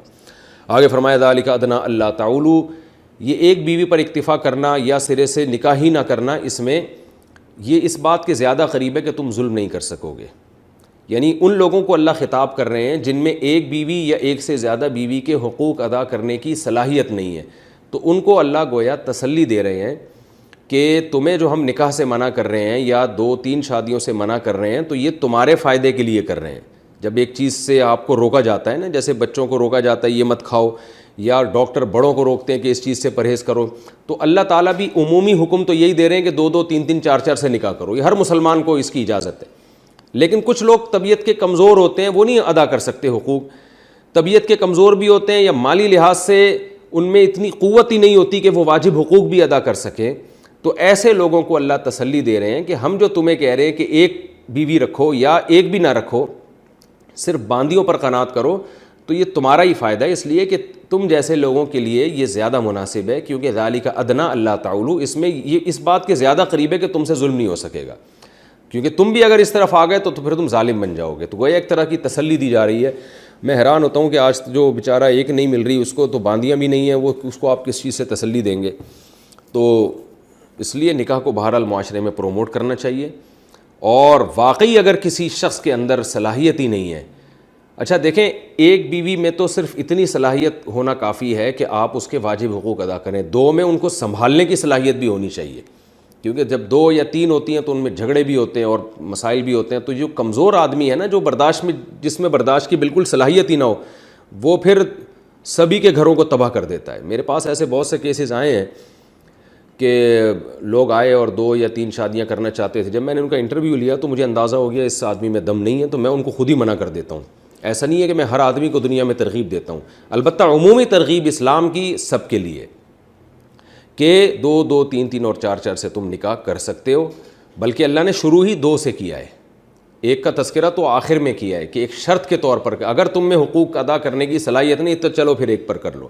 تو اصل حکم اسلام میں یہی ہے کہ ہر مرد 2 3 یا 4 نکاح کرے. ہاں جو کمزور لوگ ہیں ان کو قرآن کہہ رہا ہے کہ چلو بھائی تمہارے اندر چونکہ صلاحیت نہیں ہے تو تم ایک پر اکتفا کرو. یہ ایسے ہی ہے جیسے آپ کسی کو مشورہ دیں کہ بھائی ہر آدمی گوشت بھی کھائے گا، انڈے بھی کھائے گا، ملائی بھی کھائے گا، مکھن بھی کھائے گا، لیکن ڈاکٹر کہتے ہیں جو جگر کے مریض ہیں وہ زیادہ فری ہونے کی کوشش نہ کریں، وہ صرف چائے میں پاپے ڈال کے کھایا کریں. تو وہ یہ بالکل یہی انداز ہے قرآن مجید کا کہ نارملی تو 2-2 3-3 اور 4-4 نکاح تم کرو، لیکن اگر تمہارے اندر صلاحیت نہیں ہے، بعض مرد ایسے بھی ہوتے ہیں جن میں نہیں ہوتی صلاحیت، تو وہ پھر ایک پر اکتفا کریں. اور ان کو پھر اللہ نے تسلی بھی دے دی کہ اس میں تمہارا فائدہ ہے، خام خام ظالم بن جاؤ گے، لوگوں کے گھر اجاڑو گے تم. آگے چلتے ہیں ہم.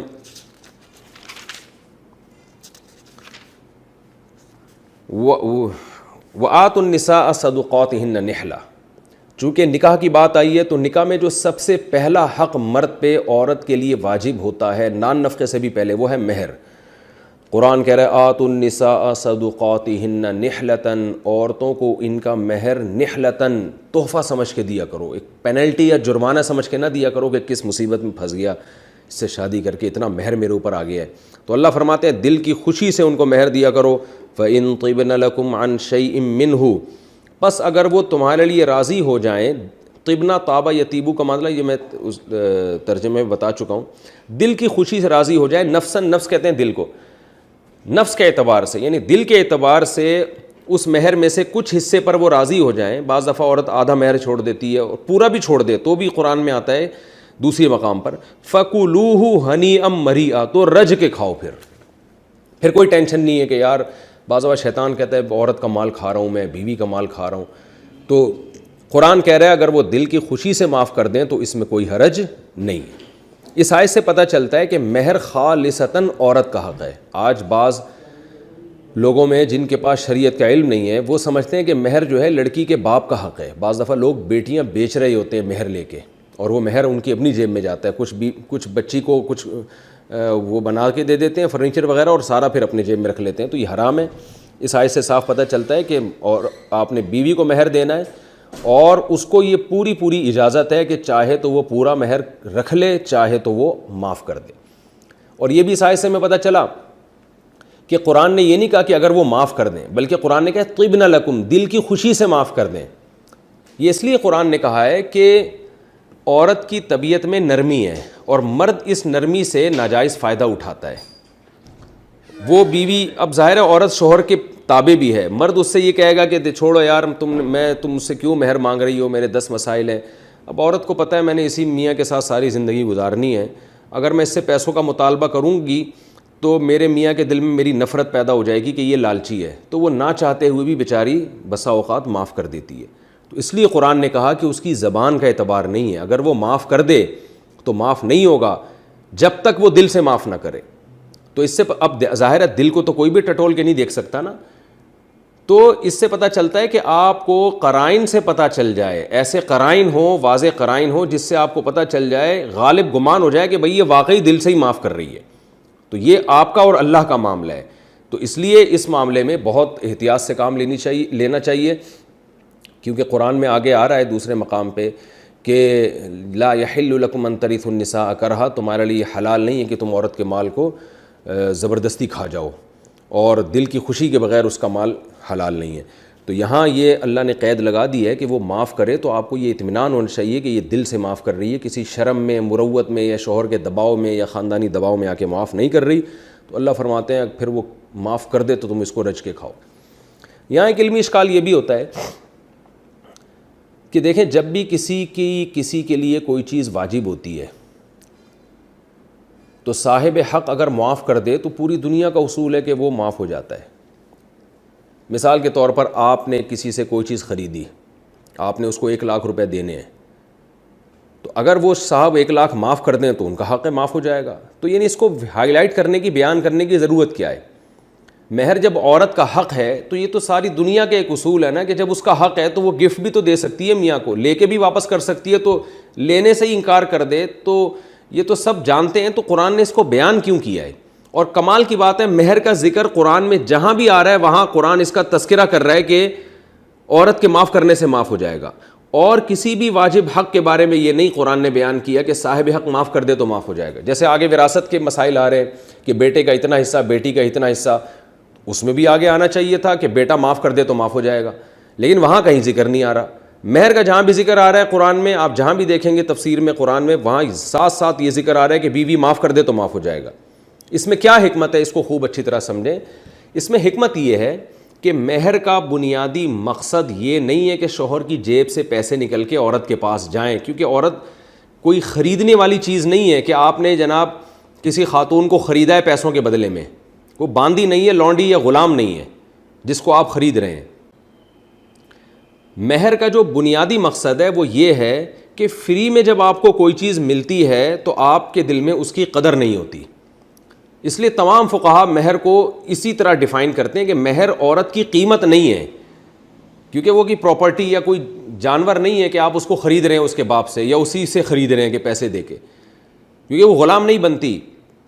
تو اب اگر فری میں اللہ تعالیٰ اسلام میں نکاح رکھ دیتے ہیں. نکاح کے موقع پہ مرد کے ذمے کوئی چیز واجب ہی نہ ہوتی, یعنی عین اس موقع پہ پیسے ہی نہ لگ رہے ہوتے اس کے, تو فری میں جو چیز انسان کو ملتی ہے انسان اس کی قدر نہیں کرتا. دوسرا, طلاق پھر بہت آسان ہو جاتی مرد کے لیے, کچھ پیسہ تو لگا ہی نہیں ہے, ادھر لایا نکاح کیا اور اگلے دن چھوڑ کے نکل گیا اس کو.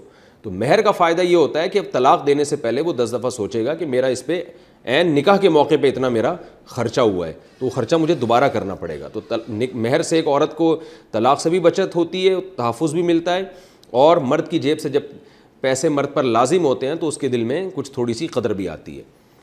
تو یہ جو قدر مرد کے دل میں بیوی کی قدر بٹھانا ہے, اس کے لیے پیسے جیب سے نکلنا لازم نہیں ہے, بلکہ ایک دفعہ مرد پر پیسے واجب ہو جانا کافی ہے.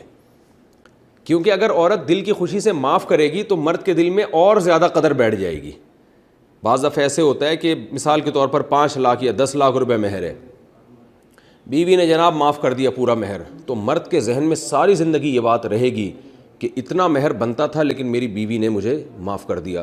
تو وہ جو قدر بٹھانا مقصد ہے پیسے خرچ کر کے, وہ پیسے خرچ کرنے پر موقوف نہیں ہے وہ قدر, بلکہ وہ بیوی کے معاف کرنے سے بعض دفعہ زیادہ قدر بیٹھ جاتی ہے. تو اس لیے قرآن بار بار اس کا تذکرہ کرتا ہے, جہاں بھی مہر کا تذکرہ کرتا ہے وہاں قرآن یہ بھی بتاتا ہے کہ عورت اگر معاف کر دے تو رج کے کھاؤ, یعنی پھر کوئی ٹینشن نہیں ہے. یعنی اس میں اشارہ کر دیا کہ ہمارا مقصد تمہارا خرچہ کرا کے نکاح کو مشکل بنانا نہیں ہے, ہمارا مقصد صرف یہ ہے کہ ایک دفعہ تمہارے اوپر کچھ چیز لازم ہو, پھر تمہاری بیوی کی مرضی ہے وہ لے یا اپنی خوشی سے معاف کر دے. یہی وجہ ہے کہ اگر نکاح سے پہلے ہی بیوی معاف کر دے مہر تو معاف نہیں ہوتا. یہ بہت ٹیکنیکل پوائنٹ کی بات ہے. آپ نے کسی خاتون کو نکاح کا پیغام بھیجا, آپ نے کہا 10 لاکھ روپے مہر ہوگا, یا اس نے کہا 10 لاکھ روپے, آپ نے کہا ٹھیک ہے.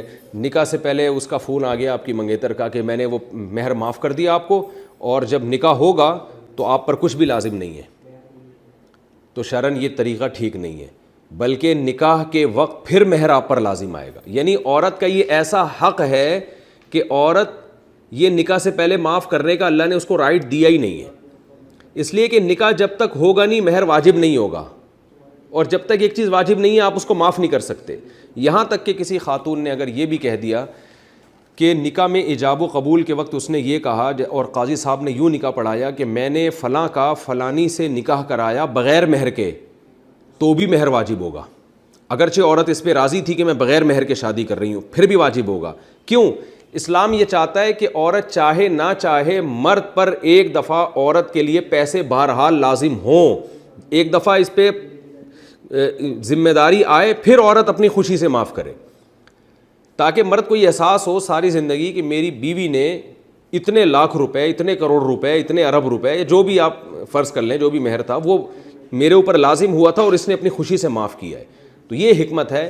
دنیا میں ہر معاملہ پیسوں کے بغیر اسلام میں جائز ہے, مگر نکاح ایک ایسی چیز ہے کہ اگر آپ نکاح کے دوران یہ شرط بھی لگا دیں کہ میں مہر نہیں دوں گا, اور میری بیوی بھی اس پہ راضی ہے, عورت بھی کہہ دے کہ میں اس آدمی سے نکاح کر رہی ہوں اور مجھے مہر نہیں چاہیے, پھر بھی نکاح پھر بھی مہر لازم ہو جائے گا مرد کے اوپر. ایک دفعہ اسلام مرد کے اوپر بہرحال لازم کرتا ہے مہر, اس کے بعد پھر عورت کو رائٹ دیتا ہے کہ اب آپ چاہو تو معاف کرو, چاہو تو یہ لے لو. یعنی ایک عورت کا ایسا حق ہے جس کو عورت بھی معاف نہیں کر سکتی. تو یہ اللہ نے اسلامی معاشرے میں عورت کے حق کے لیے ایک بہت بہترین قانون بنایا ہے کہ جس حق سے دستبردار ہونے کی گویا عورت کو بھی, گویا کیا حقیقت میں عورت کو بھی اجازت نہیں ہے. یعنی اسلام کہہ رہا ہے کہ مرد پر ایک دفعہ مہر لازمی آئے گا, پھر عورت کو اجازت ہے کہ وہ چاہے تو لے لے, چاہے تو معاف کرے. تو یہ بہت اہم پوائنٹ کی بات ہے, اور مہر کا یہ فلسفہ دنیا میں کسی اور مذہب میں نہیں پایا جاتا. آگے اللہ تعالیٰ کا ارشاد ہے وَلَا تُؤْتُوا السُّفَهَاءَ أَمْوَالَكُمُ الَّتِي جَعَلَ اللَّهُ لَكُمْ قِيَامًا. یتیموں کی بات چل رہی تھی, درمیان میں مہر اس کی نکاح کی بات ضمناً آ گئی. اصل اس صورت میں یتیموں کے حقوق چل رہے تھے کہ یتیم کے مال کو اپنے مال کے ساتھ ملا کے ہڑپ مت کیا کرو. تو آگے اللہ تعالیٰ فرماتے ہیں وَلَا تُؤْتُوا السُّفَهَاءَ أَمْوَالَكُمْ. جو بے وقوف بچے ہیں, یعنی یتیم اگر بالغ بھی ہو جائے تو لیکن اگر ناسمجھ ہے, سفیہ کی جمع سفہا, ناسمجھ ہے, تو ان کے مالوں کو ان کے حوالے مت کیا کرو. یعنی ایسا نہ ہو کہ اس کی وراثت تم نے محفوظ تو رکھی ہوئی ہے, لیکن اب جیسے ہی بالغ ہوا, 15 سال کا ہوا, اور آپ نے لاکھوں روپے اٹھا کے اس کو پکڑا دیے. اللہ کہتے ہیں ایسا نہ کرو, کیونکہ التی یہ وہ مال ہے جعل اللہ لکم قیاما, جس مال سے اللہ نے تمہاری زندگی, اس مال کو اللہ نے تمہارے لیے زندگی کے قیام کا ذریعہ بنایا. قیام کا مطلب جس سے تم صحیح سیدھے رہتے ہو. ظاہر ہے اگر کسی کے پاس مال ہی نہیں ہے, کچھ بھی نہیں ہے, سارا دن لوگوں کے سامنے بھیک مانگے گا, بھوکا مرے گا, نہ سر چھپانے کی جگہ ہوگی. تو اللہ نے یہاں مال کی ویلیو کو بھی بیان کیا کہ یہ مال ویلیویبل چیز ہے, اس کو تم ناسمجھ بچوں کے حوالے مت کر دیا کرو, کیونکہ یہ مال زندگی گزارنے کا ایک ذریعہ ہے. تو ان بچوں کے حوالے کرو گے یہ ایسے ہی اڑا دیں گے اور پھر ساری زندگی برباد ہوتے پھریں گے. تو اس لیے اس مال کی حفاظت کرو ان بچوں کے لیے. یعنی اس سے پچھلی آیت میں تو قرآن نے کہا تھا کہ ان کے مال کو کھاؤ مت جب تک یہ نابالغ ہیں. تو اس سے ایک وہم ہوتا تھا کہ اچھا اس کا مطلب بالغ ہوتے ہی پورا مال ان کے حوالے کر دیں. تو اللہ فرماتے ہیں ایسا بھی مت کرو, اس لیے کہ پورا مال ان کے حوالے کرو گے, ابھی 15-16 سال کے ناسمجھ ہیں, عیاشی میں اڑا دیں گے. تو ایسا مت کرو, کیونکہ یہ مال ایک قیمتی چیز ہے, ویلیویبل چیز ہے. اس کا نقصان یہ ہوگا کہ زندگی کا قیام اس سے ہے, تو یہ زندگی ان کی برباد ہو جائے گی. تو ان کے حوالے بھی مت کرو. کب حوالے کرنا ہے یہ آگے آیت میں آ رہا ہے, لیکن ایک کام ضرور کرنا ہے, وَارْزُقُوهُمْ فِيهَا, اسی مال میں سے ان کو کھلاتے رہو. یعنی ان کی وراثت کا مال یا جو بھی ان کی پراپرٹی ہے, جو بھی ان کا مال ہے, ان کے حوالے کرنے کے بجائے جو ان کی بنیادی ضرورتیں ہیں وہ انہی کے مال سے پوری کرو. وَاكْسُوهُمْ, ان کو پہناؤ. کسا یکسو کا معنی لباس, یعنی ان کو لباس اور خوراک اس سے پوری کرو. وَقُولُوا لَهُمْ قَوْلًا مَعْرُوفًا, اور ان سے عمدہ بات کرتے رہا کرو. یعنی ان کو بتاتے رہا کرو بیٹا یہ تمہاری پراپرٹی ہے, یہ تمہارا پیسہ ہے, ہم تمہارے حوالے ابھی نہیں کر رہے, تمہارے فائدے کے لیے, ہم اس پہ قبضہ نہیں کریں گے, تسلی رکھو. تم جو ہم سے مانگ رہے ہو اور ہم تمہیں نہیں دے رہے, تو یہ نہیں کہ ہم اس مال پہ سانپ بن کے بیٹھ گئے یا ہم کھائیں گے یا ہم اس کو اڑائیں گے. نا نا نا نا, بے فکر رہو, تم ذرا سمجھدار ہو جاؤ. A to Z سارا کا سارا تمہارا ہے, اور تمہاری خوراک اور تمہاری پوشاک ہم اسی سے پوری کر رہے ہیں. تو قولوا لهم قولا معروفا کا یہ مطلب, ان کو خود سے بتاتے رہا کرو, ورنہ ان کو بدگمانی ہوگی. لوگ ورغلائیں گے, یار تمہارا فلاں چاچا تو دیکھو وراثت پہ قبضہ کر کے بیٹھا ہوا ہے, اور ان کے دل میں بھی بدگمانی ہوگی. تو ان کو عمدہ بات یہی ہے کہ ان کو سمجھاتے رہا کرو کہ ہم تمہیں تمہارا مال دیں گے, یہ اتنی پراپرٹی, یہ ساری ایک ایک چیز کلیئر ہے تمہارے سامنے, لیکن اب یہ تمہارے حوالے سے نہیں کریں گے کہ قرآن نے منع کیا, تم ابھی نہ سمجھو, تم ابھی بچے ہو. آگے اللہ فرما رہے ہیں وَابْتَلُوا الْيَتَامَىٰ. دیکھو کیسا قرآن کیا عجیب حقوق بیان کر رہے ہیں. اللہ کہتے ہیں اب ایسا بھی نہ ہو کہ وہ بالغ ہو چکے ہیں تو اب تمہیں ہم نے اتھارٹی دے دی, اجازت دے دی کہ تم ان کا مال ابھی اپنے پاس قبضے میں رکھو, تو اب تم قبضے میں رکھ کے بھول ہی جاؤ کہ چھوڑو ابھی تو اپنے پاس ہی رکھو, دیکھا جائے گا. نا نا, وَابْتَلُوا الْيَتَامَىٰ, فرمایا تم ان یتیموں کو آزماتے رہو. کیا مطلب, چیک کرتے رہو کہ ان میں ذرا ہوشیاری ہے یا نہیں ہے. حتیٰ اذا بلغوا النکاح, یہ جو نابالغ بچے ہیں یہاں تک کہ جب یہ نکاح کی عمر کو پہنچ جائیں, یعنی بالغ ہو جائیں, 14-15 سال کی عمر میں بالغ ہو جاتا ہے انسان, تو پھر کیا کرنا ہے, فَإِنْ آنَسْتُم مِّنْهُمْ رُشْدًا, اس عمر کو پہنچنے کے بعد اگر تمہیں ان میں صلاحیت نظر آئے, سمجھداری نظر آئے کہ اب یہ مال خرچ کرنے کی ان کے اندر صلاحیت پیدا ہو گئی ہے, تو فَادْفَعُوا إِلَيْهِمْ أَمْوَالَهُمْ, تو پھر ان کا مال ان کے حوالے کرو. کیا مطلب, اگر سمجھدار نہیں ہے تو پھر ان کا مال ان کے حوالے مت کرو, لیکن دیکھتے رہو کہ یہ سمجھداری ان میں پیدا ہو رہی ہے کہ نہیں ہو رہی.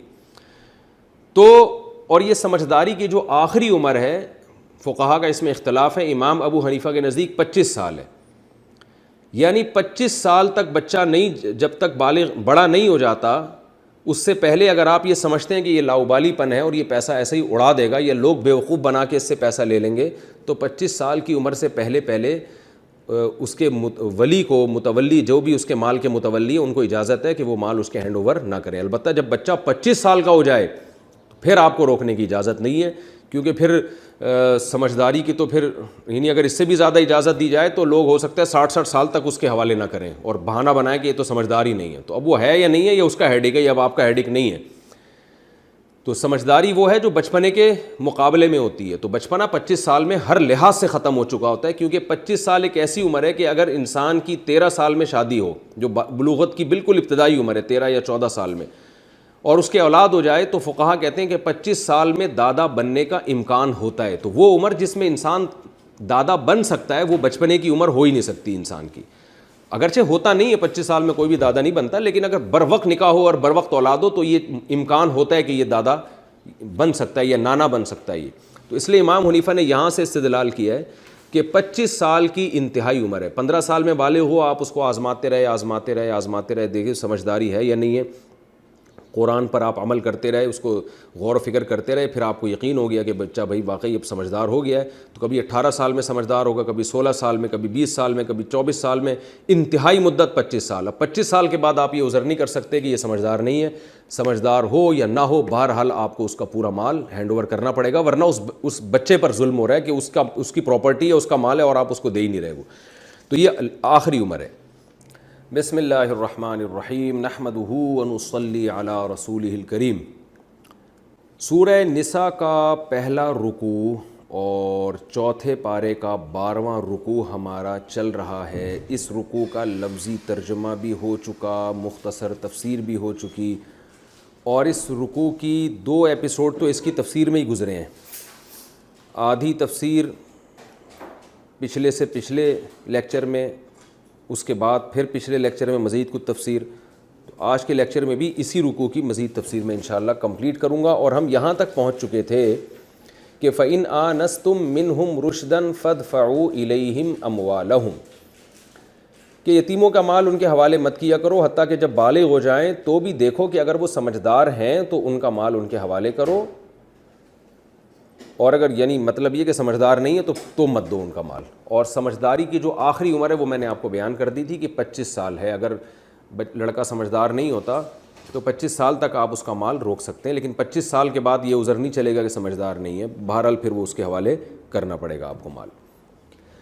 اس سے پہلے کیا کرنا ہے؟ قرآن کہہ رہا ہے وَلَا تَأْكُلُوهَا إِسْرَافًا وَبِدَارًا أَن يَكْبَرُوا. یتیم کے مال کے تم متولی ہو, تمہارے پاس اس کا مال پڑا ہوا ہے, تو اب ایسا نہ کرو کہ بچہ بڑا ہونے کے خوف سے تم جلدی جلدی کھانا شروع کر دو. وَلَا تَأْكُلُوهَا فرمائے اس مال کو مت کھاؤ, اسرافاً حد سے تجاوز کرتے ہوئے, وَبِدَارًا اور جلدی جلدی کرتے ہوئے. یتیم کا مال کھانا بہرحال حد سے تجاوز ہی ہے, اور بدار مبادرہ سے نکلا ہے.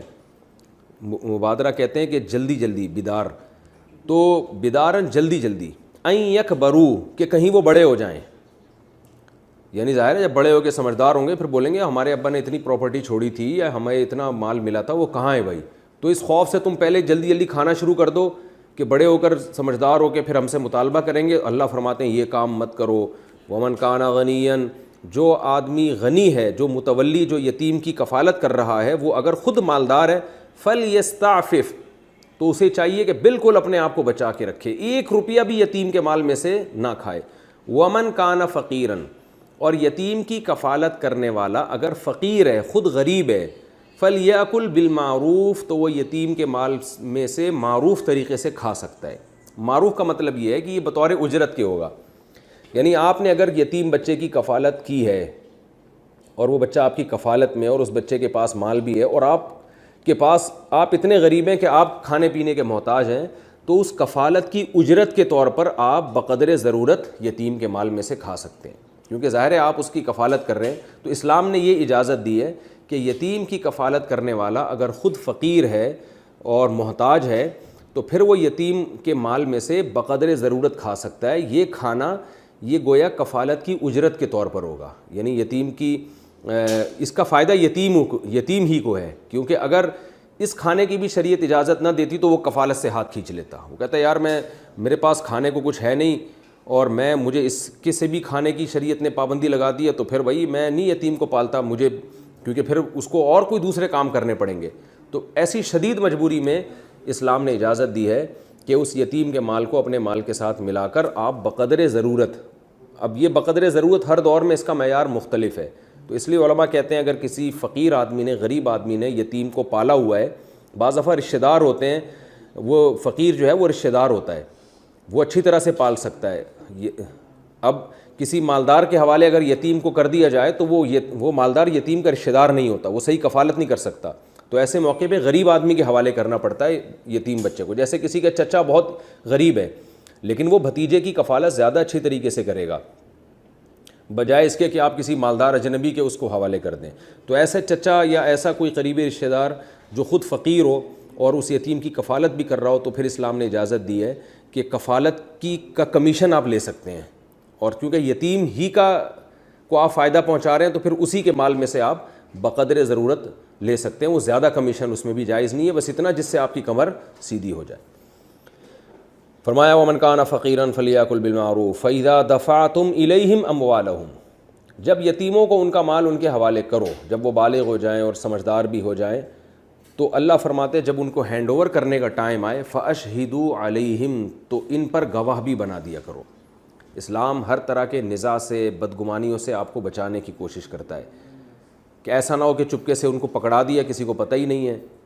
یعنی جب تک ان کا مال ان کو نہیں پکڑایا تو بھی ان کو بتاتے رہو تمہارا مال ہے ہم تمہیں دیں گے، اور جب دینے کا ٹائم آئے تو چھپڑ میں جا کے تنہائی میں نہ مت دیا کرو، بلکہ دنیا کو بتاؤ، گواہوں کو بتاؤ کہ بھائی ہم بری و ذمہ ہیں، دیکھو ایک ایک پائی ہم نے ان کے حوالے کر دی، اب کل کوئی ہم سے مطالبہ نہ کرے۔ ورنہ کیا ہوگا، بعض دفعہ یتیم کہے گا کہ بھائی مال تو بہت زیادہ تھا، انہوں نے دیا تھوڑا ہے، یا یہ بھی کہہ سکتا ہے، اس کی نیت خراب ہو سکتی ہے، وہ یہ کہہ سکتا ہے کہ دیا ہی نہیں ہے مجھے، مکر جائے، یا اور 10 لوگ باتیں بنا سکتے ہیں کہ بچے کو بیوقوف بنایا ہے اس نے۔ تو اس لیے قرآن کہہ رہا ہے جو ہے نا معاملات کو کلیئر رکھو، صاف رکھو، گواہ بنا کے ان کے سامنے اس کا مال اس کے حوالے کیا کرو۔ وَكَفَى بِاللَّهِ حَسِيبًا، اور اللہ کافی ہے حساب لینے کے اعتبار سے۔ یعنی یہ جو ہم تمہیں گواہ بنانے کا حکم دے رہے ہیں یہ دنیا کے لیے، تاکہ لڑائی جھگڑے نہ ہو، بدگمانی نہ ہو، لیکن اصل حساب اللہ آخرت میں لے گا، اس کو تم دھوکہ نہیں دے سکتے، یہ دماغ میں رکھا کرو۔ آگے اللہ تعالیٰ فرماتے ہیں لِلرِّجَالِ نَصِيبٌ مِّمَّا تَرَكَ الْوَالِدَانِ وَالْأَقْرَبُونَ، عرب میں والدین جو کچھ چھوڑ کر جاتے تھے وراثت میں، لڑکوں کا تو حصہ ہوتا تھا، لڑکیوں کا نہیں ہوتا تھا۔ تو قرآن نے اس جاہلیت کی رسم کو بھی یہاں منسوخ کیا کہ یتیم چاہے لڑکا ہو یا لڑکی ہو، اس کا باپ جو کچھ چھوڑ کر گیا ہے تو بچہ اور بچی دونوں کا حکم سیم ہے، سب کے مال کی آپ نے حفاظت کرنی ہے، کیونکہ سب کا حصہ ہے اس میں، صرف لڑکوں کا حصہ نہیں ہے۔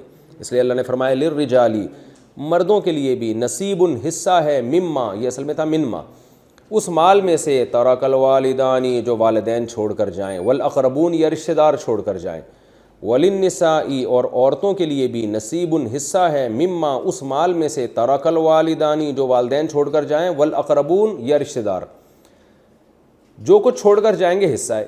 ایک اور زمانے جاہلیت میں رسم تھی جو کہ آج بھی ہے کہ ابا اور اماں جو وراثت چھوڑ کر جاتے ہیں اس میں لاکھوں کروڑوں روپے کی جائیدادیں جو تقسیم ہوتی ہیں، چھوٹی موٹی چیزیں ہڑپ کر جاتے ہیں لوگ۔ تو اللہ قرآن میں یہ فرما رہے ہیں مما، یہ بھی من ما تھا اصل میں، اس مال میں سے حصہ ہے، قلہ جو قلیل ہو، من ہو اس مال میں سے، او کسورا یا زیادہ ہو۔ یعنی تم اس ہیڈک میں تم نے نہیں پڑھنا کہ زیادہ جائیداد چھوڑی ہے یا کم چھوڑی ہے، یا بڑے بڑے مال کو تقسیم کرنا ہے، چھوٹے چھوٹے مال کو تقسیم نہیں کرنا۔ اللہ فرماتے ہیں جو کچھ والدین چھوڑ کر جائیں گے، لڑکوں کا بھی پورا پورا حصہ ہے، لڑکیوں کا بھی حصہ ہے، چاہے وہ تھوڑا چھوڑ کر جائیں، چاہے وہ کسورا یعنی کثرت سے ہو، زیادہ ہو، اس سے کوئی فرق نہیں پڑتا۔ نصیباً، اور یہ حصہ ہے مفروضاً، فرض کردہ، یعنی اللہ کی طرف سے مقرر کردہ حصہ ہے، جو کہ اس کی تفصیل آگے آئے گی انشاءاللہ کتنا کس کو ملے گا۔ تو یہ اللہ کی طرف سے مقرر حصہ ہے۔ مفروض کا معنی ہوتا ہے فرض کردہ، یعنی یہ تمہارا اختیار نہیں ہے یورپ اور امریکہ کی طرح کے جو مرنے والا ہے اس کو رائٹ اللہ نے دے دیا کہ فلاں کو دے دو تو فلاں کو دے دو، ایسا نہیں ہے، بلکہ یہ اللہ کی طرف سے متعین حصہ ہے کہ والدین یا رشتہ دار جو کچھ چھوڑ کر جائیں گے اس کی وراثت میں مردوں کو بھی ملے گا اور عورتوں کو بھی۔ تو چاہے وہ زیادہ چھوڑ کر جائیں یا کم چھوڑ کر جائیں، یہ اللہ کی طرف سے مقرر کردہ قانون ہے، اس میں تم اپنی طرف سے چینجنگ نہیں کر سکتے۔ وَإِذَا حَضَرَ الْقِسْمَةَ أُولُو الْقُرْبَى وَالْيَتَامَى وَالْمَسَاكِينَ، آگے اللہ فرماتے ہیں جب تقسیم کے وقت رشتہ دار حاضر ہوں، جب وراثت ڈیوائیڈ ہونے کا ٹائم آئے۔ آپ نے دیکھا ہوگا جب بھی کوئی بالو شاہی بٹ رہی ہوتی ہے نا، بہت لوگ آ جاتے ہیں، جب بھی قربانی کا گوشت تقسیم ہو رہا ہوتا ہے تو بہت سے غریب مسکین بھی آ جاتے ہیں، تو جب بھی کہیں بھی دنیا میں تقسیم کا عمل ہوتا ہے تو غربا اور مساکین بھی بیچارے کشکول لے کے آ جاتے ہیں کہ بھئی ہمیں بھی کچھ دے دو اس میں سے، آج تم لوگ اتنا تقسیم کر رہے ہو۔ تو زمانے جاہلیت میں جب تک وراثت کے حکام نازل نہیں ہوئے تھے تو اس وقت اس آیت کی دو تفسیریں، ایک تو یہ کہ اس آیت کا تعلق زمانے جاہلیت میں، یعنی یہ آیت نازل ہوئی تھی وراثت کے احکام کے نازل ہونے سے پہلے، یعنی اس وقت قرآن نے بتایا نہیں تھا بیٹے کا کتنا حصہ، بیٹی کا کتنا حصہ، یہ بتایا نہیں تھا، اس وقت یہ آیت نازل ہوئی تھی جو بعد میں منسوخ ہو گئی۔ تو اس کے حساب سے اس آیت کی تفسیر یہ ہوگی کہ اذا حضر القسمۃ اولو القربیٰ، جب بھی تقسیم کا وقت آئے، یعنی وراثت کی تقسیم کرنے لگو تو اس تقسیم میں اگر جو بھی اولو القربہ رشتہ دار حاضر ہو رہے ہیں، یتیم حاضر ہو رہے ہیں، مسکین حاضر ہو رہے ہیں، فرزقوہم منہ، تو سب کو تھوڑا تھوڑا اس میں سے دیا کرو. وقولوا لہم قولا معروفا، اور ان کو اچھی بات کہہ دیا کرو کہ یہ لو بھائی، یہ لو، اور زیادہ نہیں لو، چلو شاباش یہاں سے نکلو، باقی دوسرے رشتہ دار ہیں ان کو ہم نے زیادہ دینا ہے. یہ مطلب ہے اچھی بات کا. لیکن اس آیت کی ایک دوسری تفسیر بھی ہے. وہ تفسیر یہ ہے کہ یہ آیت وراثت کے احکام کے بعد ہی نازل ہوئی ہے. یعنی مطلب یہ کہ اللہ نے نصیب مفروض میں بتا دیا کہ ہر ایک کا حصہ متعین ہے، تو وہ تو سب کو دینا پڑے گا. لیکن جب وراثت تقسیم ہو رہی ہو تو بہت سارے رشتہ دار، یتیم، مسکین جو محتاج ہوتے ہیں، وہ لوگ لالچ لے کے آتے ہیں کہ کچھ تھوڑا سا ہمیں بھی دے دو. تو اللہ فرماتے ہیں کہ صدقے کے طور پر تھوڑا تھوڑا ان کو بھی دے دیا کرو. وقولوا لہم قولا معروفا، اور ان سے عمدہ بات کر دیا کرو. عمدہ بات کا مطلب بھائی یہ وراثت میں سب کے حصے ہم زیادہ نہیں دے سکتے آپ کو. تو یہ لازم حکم نہیں، ایک ترغیبی حکم ہے. اور یہ بھی جب ہے کہ جب سارے وارث بالغ ہوں. ایک وارث بھی اگر نابالغ ہے تو نابالغ کے مال میں آپ اس کی اجازت سے بھی تصرف نہیں کر سکتے. یعنی اس میں شرط ہے کہ سارے بالغ ہوں اور دل کی خوشی سے راضی ہوں کہ اتنا حصہ ہم صدقہ کر دیتے ہیں ابا کی وراثت میں سے. جیسے کہ آج بھی ہوتا ہے، باپ مرتا ہے تو سارے بچے بیٹھ کے یہ فیصلہ کرتے ہیں بھائی ٹھیک ہے ہمارا اتنا اتنا حصہ بنتا ہے، لیکن ہم 100% دل کی خوشی سے اتنا مال ہم فلاں جو ہماری رشتہ دار ہے یا یتیم ہے، وہ بیچارے کا کوئی کفالت والا نہیں ہے، تو ہم اس کو دے دیتے ہیں یا چیریٹی کر دیتے ہیں ہم. تو یہ آج بھی ترغیبی حکم ہے، جائز ہے.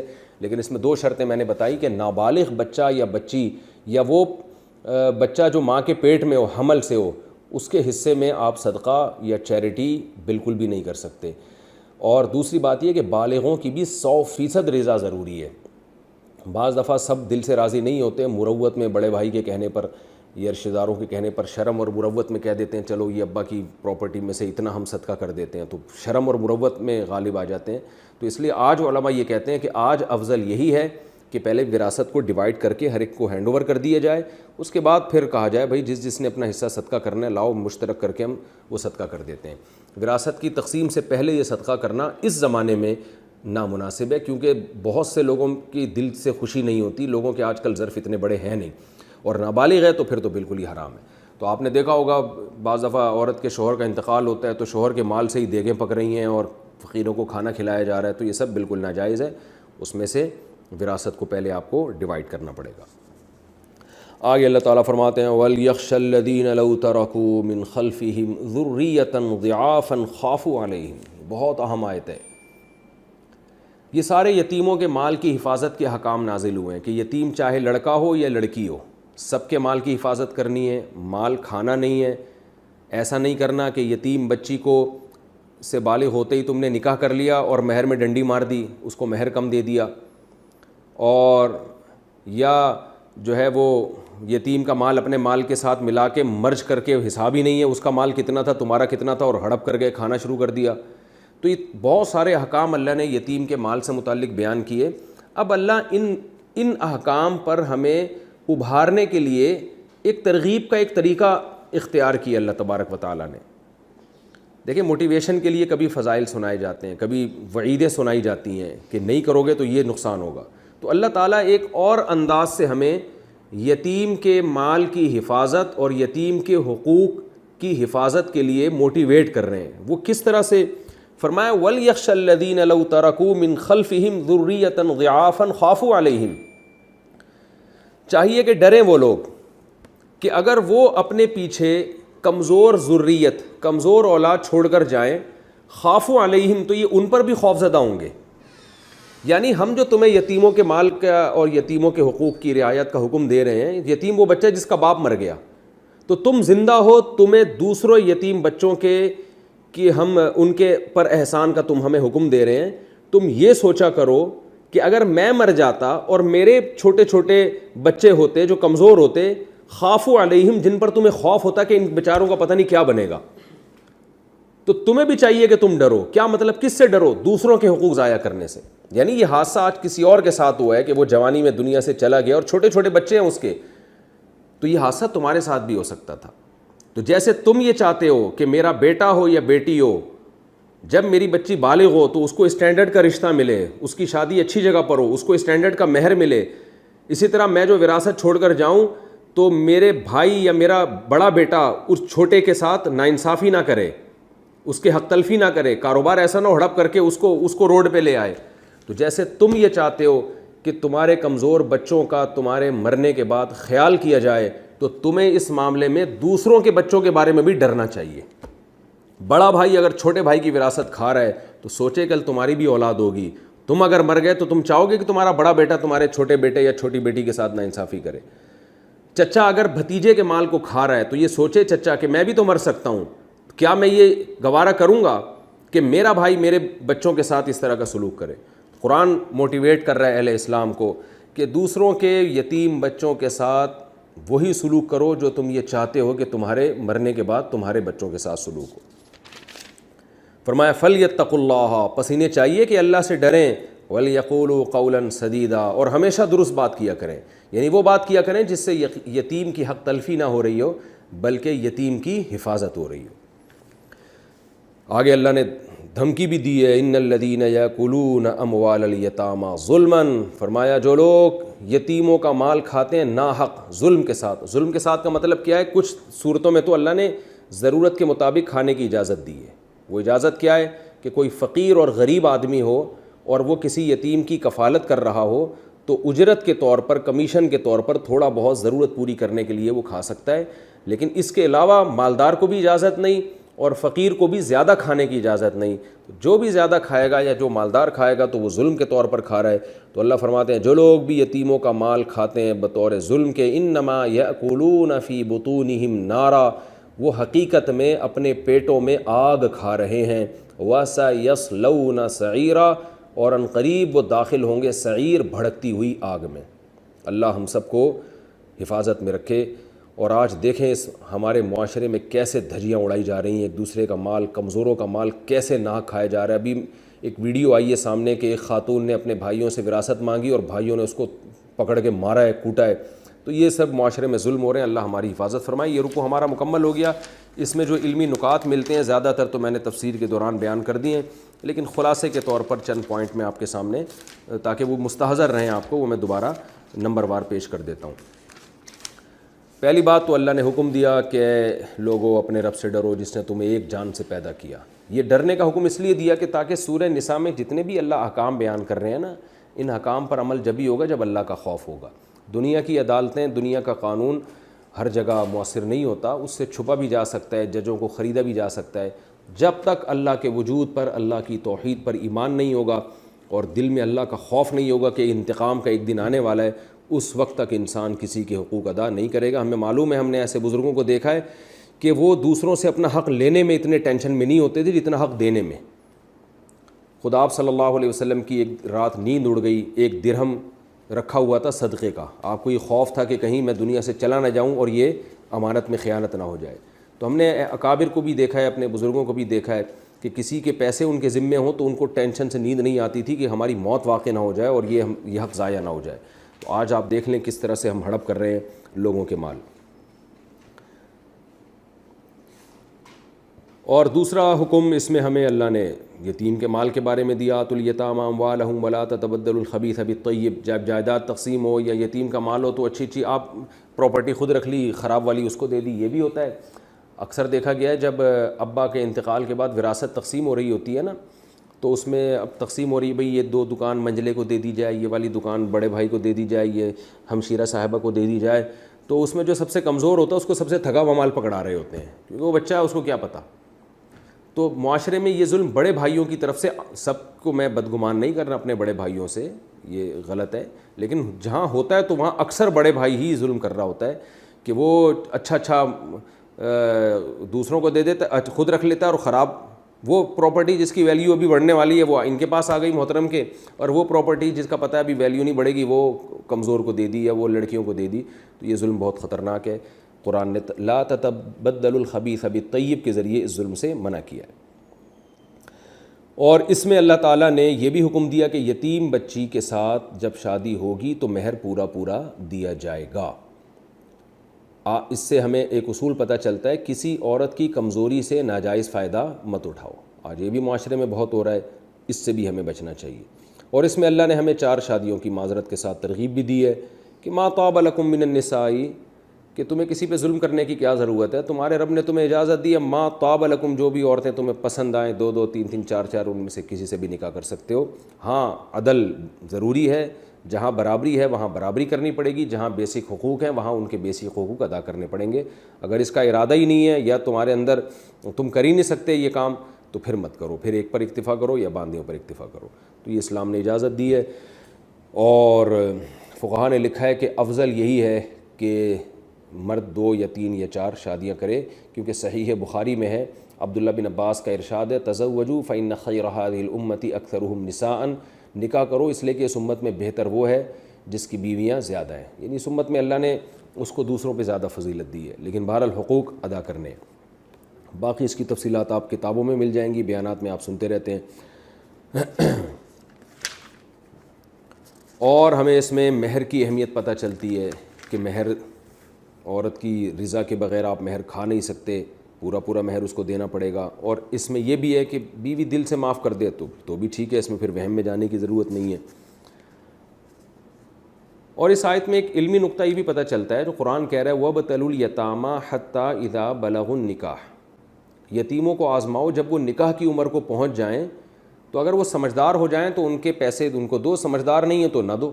اس سے پتہ چلتا ہے کہ بالغ ہونے کے بعد نکاح کی عمر کو تو پہنچ ہی جائیں گے وہ، یعنی قرآن بلوغت کو نکاح کی عمر کے پہنچنے سے تعبیر کر رہا ہے۔ تو پیسوں کے لین دین میں تو قرآن کہہ رہا ہے سمجھدار ہیں تو دو، نہیں ہیں تو نہیں دو۔ نکاح کی عمر کو پہنچنا تو قرآن کہہ رہے بالغ ہو گئے تو نکاح کی عمر کو تو پہنچ ہی گئے، یعنی نکاح تو اب کرانا ہی پڑے گا ان کا۔ یہ بہت اہم ٹیکنیکل پوائنٹ کی بات ہے کہ نکاح کے لیے سمجھداری شرط نہیں ہے، پیسوں کے لین دین کے لیے سمجھداری شرط ہے۔ کیوں؟ اس لیے کہ نکاح جو ہے نا آپ کی فزیکل باڈی کی فزیکل ریکوائرمنٹ ہے وہ، جیسے بھوک جب آپ کو لگتی ہے تو آپ عقل مند ہیں یا بے وقوف ہیں، کھانا آپ کو کھانا پڑے گا۔ تو جب بھی کوئی لڑکا ہے وہ بالغ ہوگا تو اس میں عورت کی حاجت پیدا ہوگی، تو اس کو بیوی چاہیے، اگر نہیں ملے گی تو وہ صحت بھی خراب کرے گا اور معاشرے میں وہ غیر اخلاقی حرکتیں بھی کرے گا وہ۔ اس طرح لڑکی جب بالغ ہو جاتی ہے تو اس کو مرد چاہیے، اس کو شوہر چاہیے، اس کی باڈی کی ریکوائرمنٹ ہے۔ اس لیے قرآن کہہ رہا ہے کہ جب وہ نکاح کی عمر کو پہنچ جائیں، یعنی جب بالغ ہو گئے تو گویا نکاح کی عمر کو تو پہنچ گئے، ہاں مالی تصرفات کی عمر کو ابھی نہیں پہنچے ہیں، اس میں دیکھو اگر پہنچے ہیں تو دے دو پیسہ ان کو، اگر نہیں پہنچے تو تھوڑا ڈیلے کر دو۔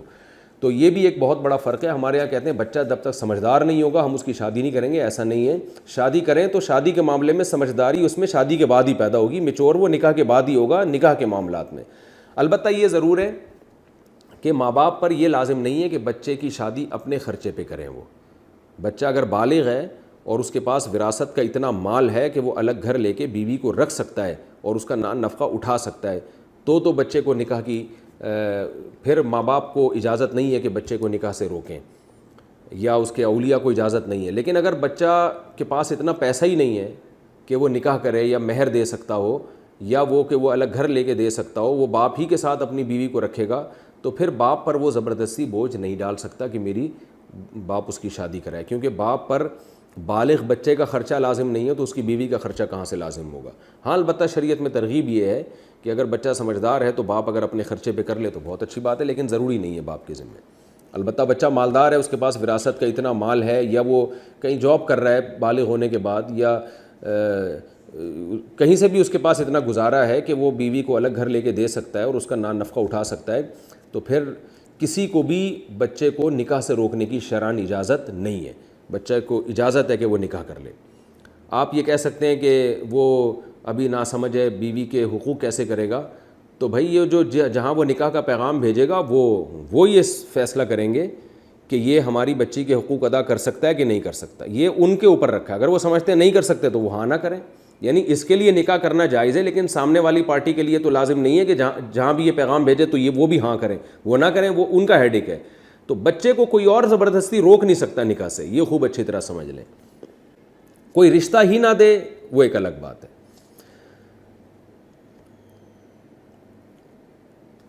اور اس سے ہمیں علمی نقطہ یہ بھی پتہ چلتا ہے اس آیت میں کہ اللہ نے جو ایک اہم بات اس میں کی کہ تم اپنے بارے میں یہ سوچا کرو کہ اگر تم مر گئے تو تمہارے بچوں کے ساتھ اگر کوئی ناانصافی کرے تو تمہیں کتنی تکلیف ہوگی، تو اسی طرح دوسروں کے بچوں کے ساتھ بھی ناانصافی مت کرو۔ تو یہ اصول صرف بچوں کے بارے میں نہیں، ہر ایک کے بارے میں۔ آپ نکاح کر کے اپنی بیوی پہ ظلم کر رہے ہیں تو آپ کی بیوی کسی کی بیٹی بھی ہے، تو آپ یہ سوچیں کہ آپ کی بیٹی کے ساتھ بھی سسرال میں اگر یہ سلوک ہو تو آپ برداشت کر لیں گے؟ تو یعنی ایک قرآن نے ایک اصول بیان کیا ہے کہ ہر ایک کو اپنے اوپر رکھ کے سوچو.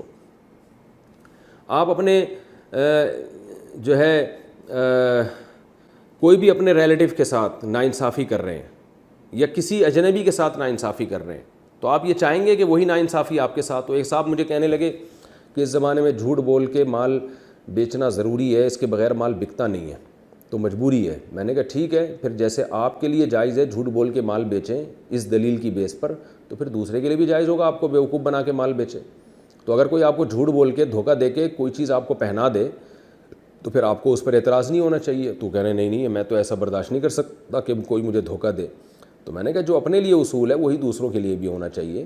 کہ آپ تو ابھی یہ کہہ رہے ہیں، دلائل دے رہے ہیں کہ جھوٹ بولے بغیر تجارت ہوتی نہیں ہے، تو پھر دوسرے کو بھی اجازت دو کہ وہ بھی آپ کے سامنے سارا دن جھوٹ بولا کرے. تو یہی اصول یعنی صرف یہ اولاد کے بارے میں نہیں ہے، یہ اصول ہر ایک کے بارے میں ہے کہ جو کام آپ اپنے لیے برداشت نہیں کرتے وہ آپ دوسروں پر بھی وہ زیادتی نہ کریں. یہ ہمارا رکوع الحمدللہ کمپلیٹ ہو گیا.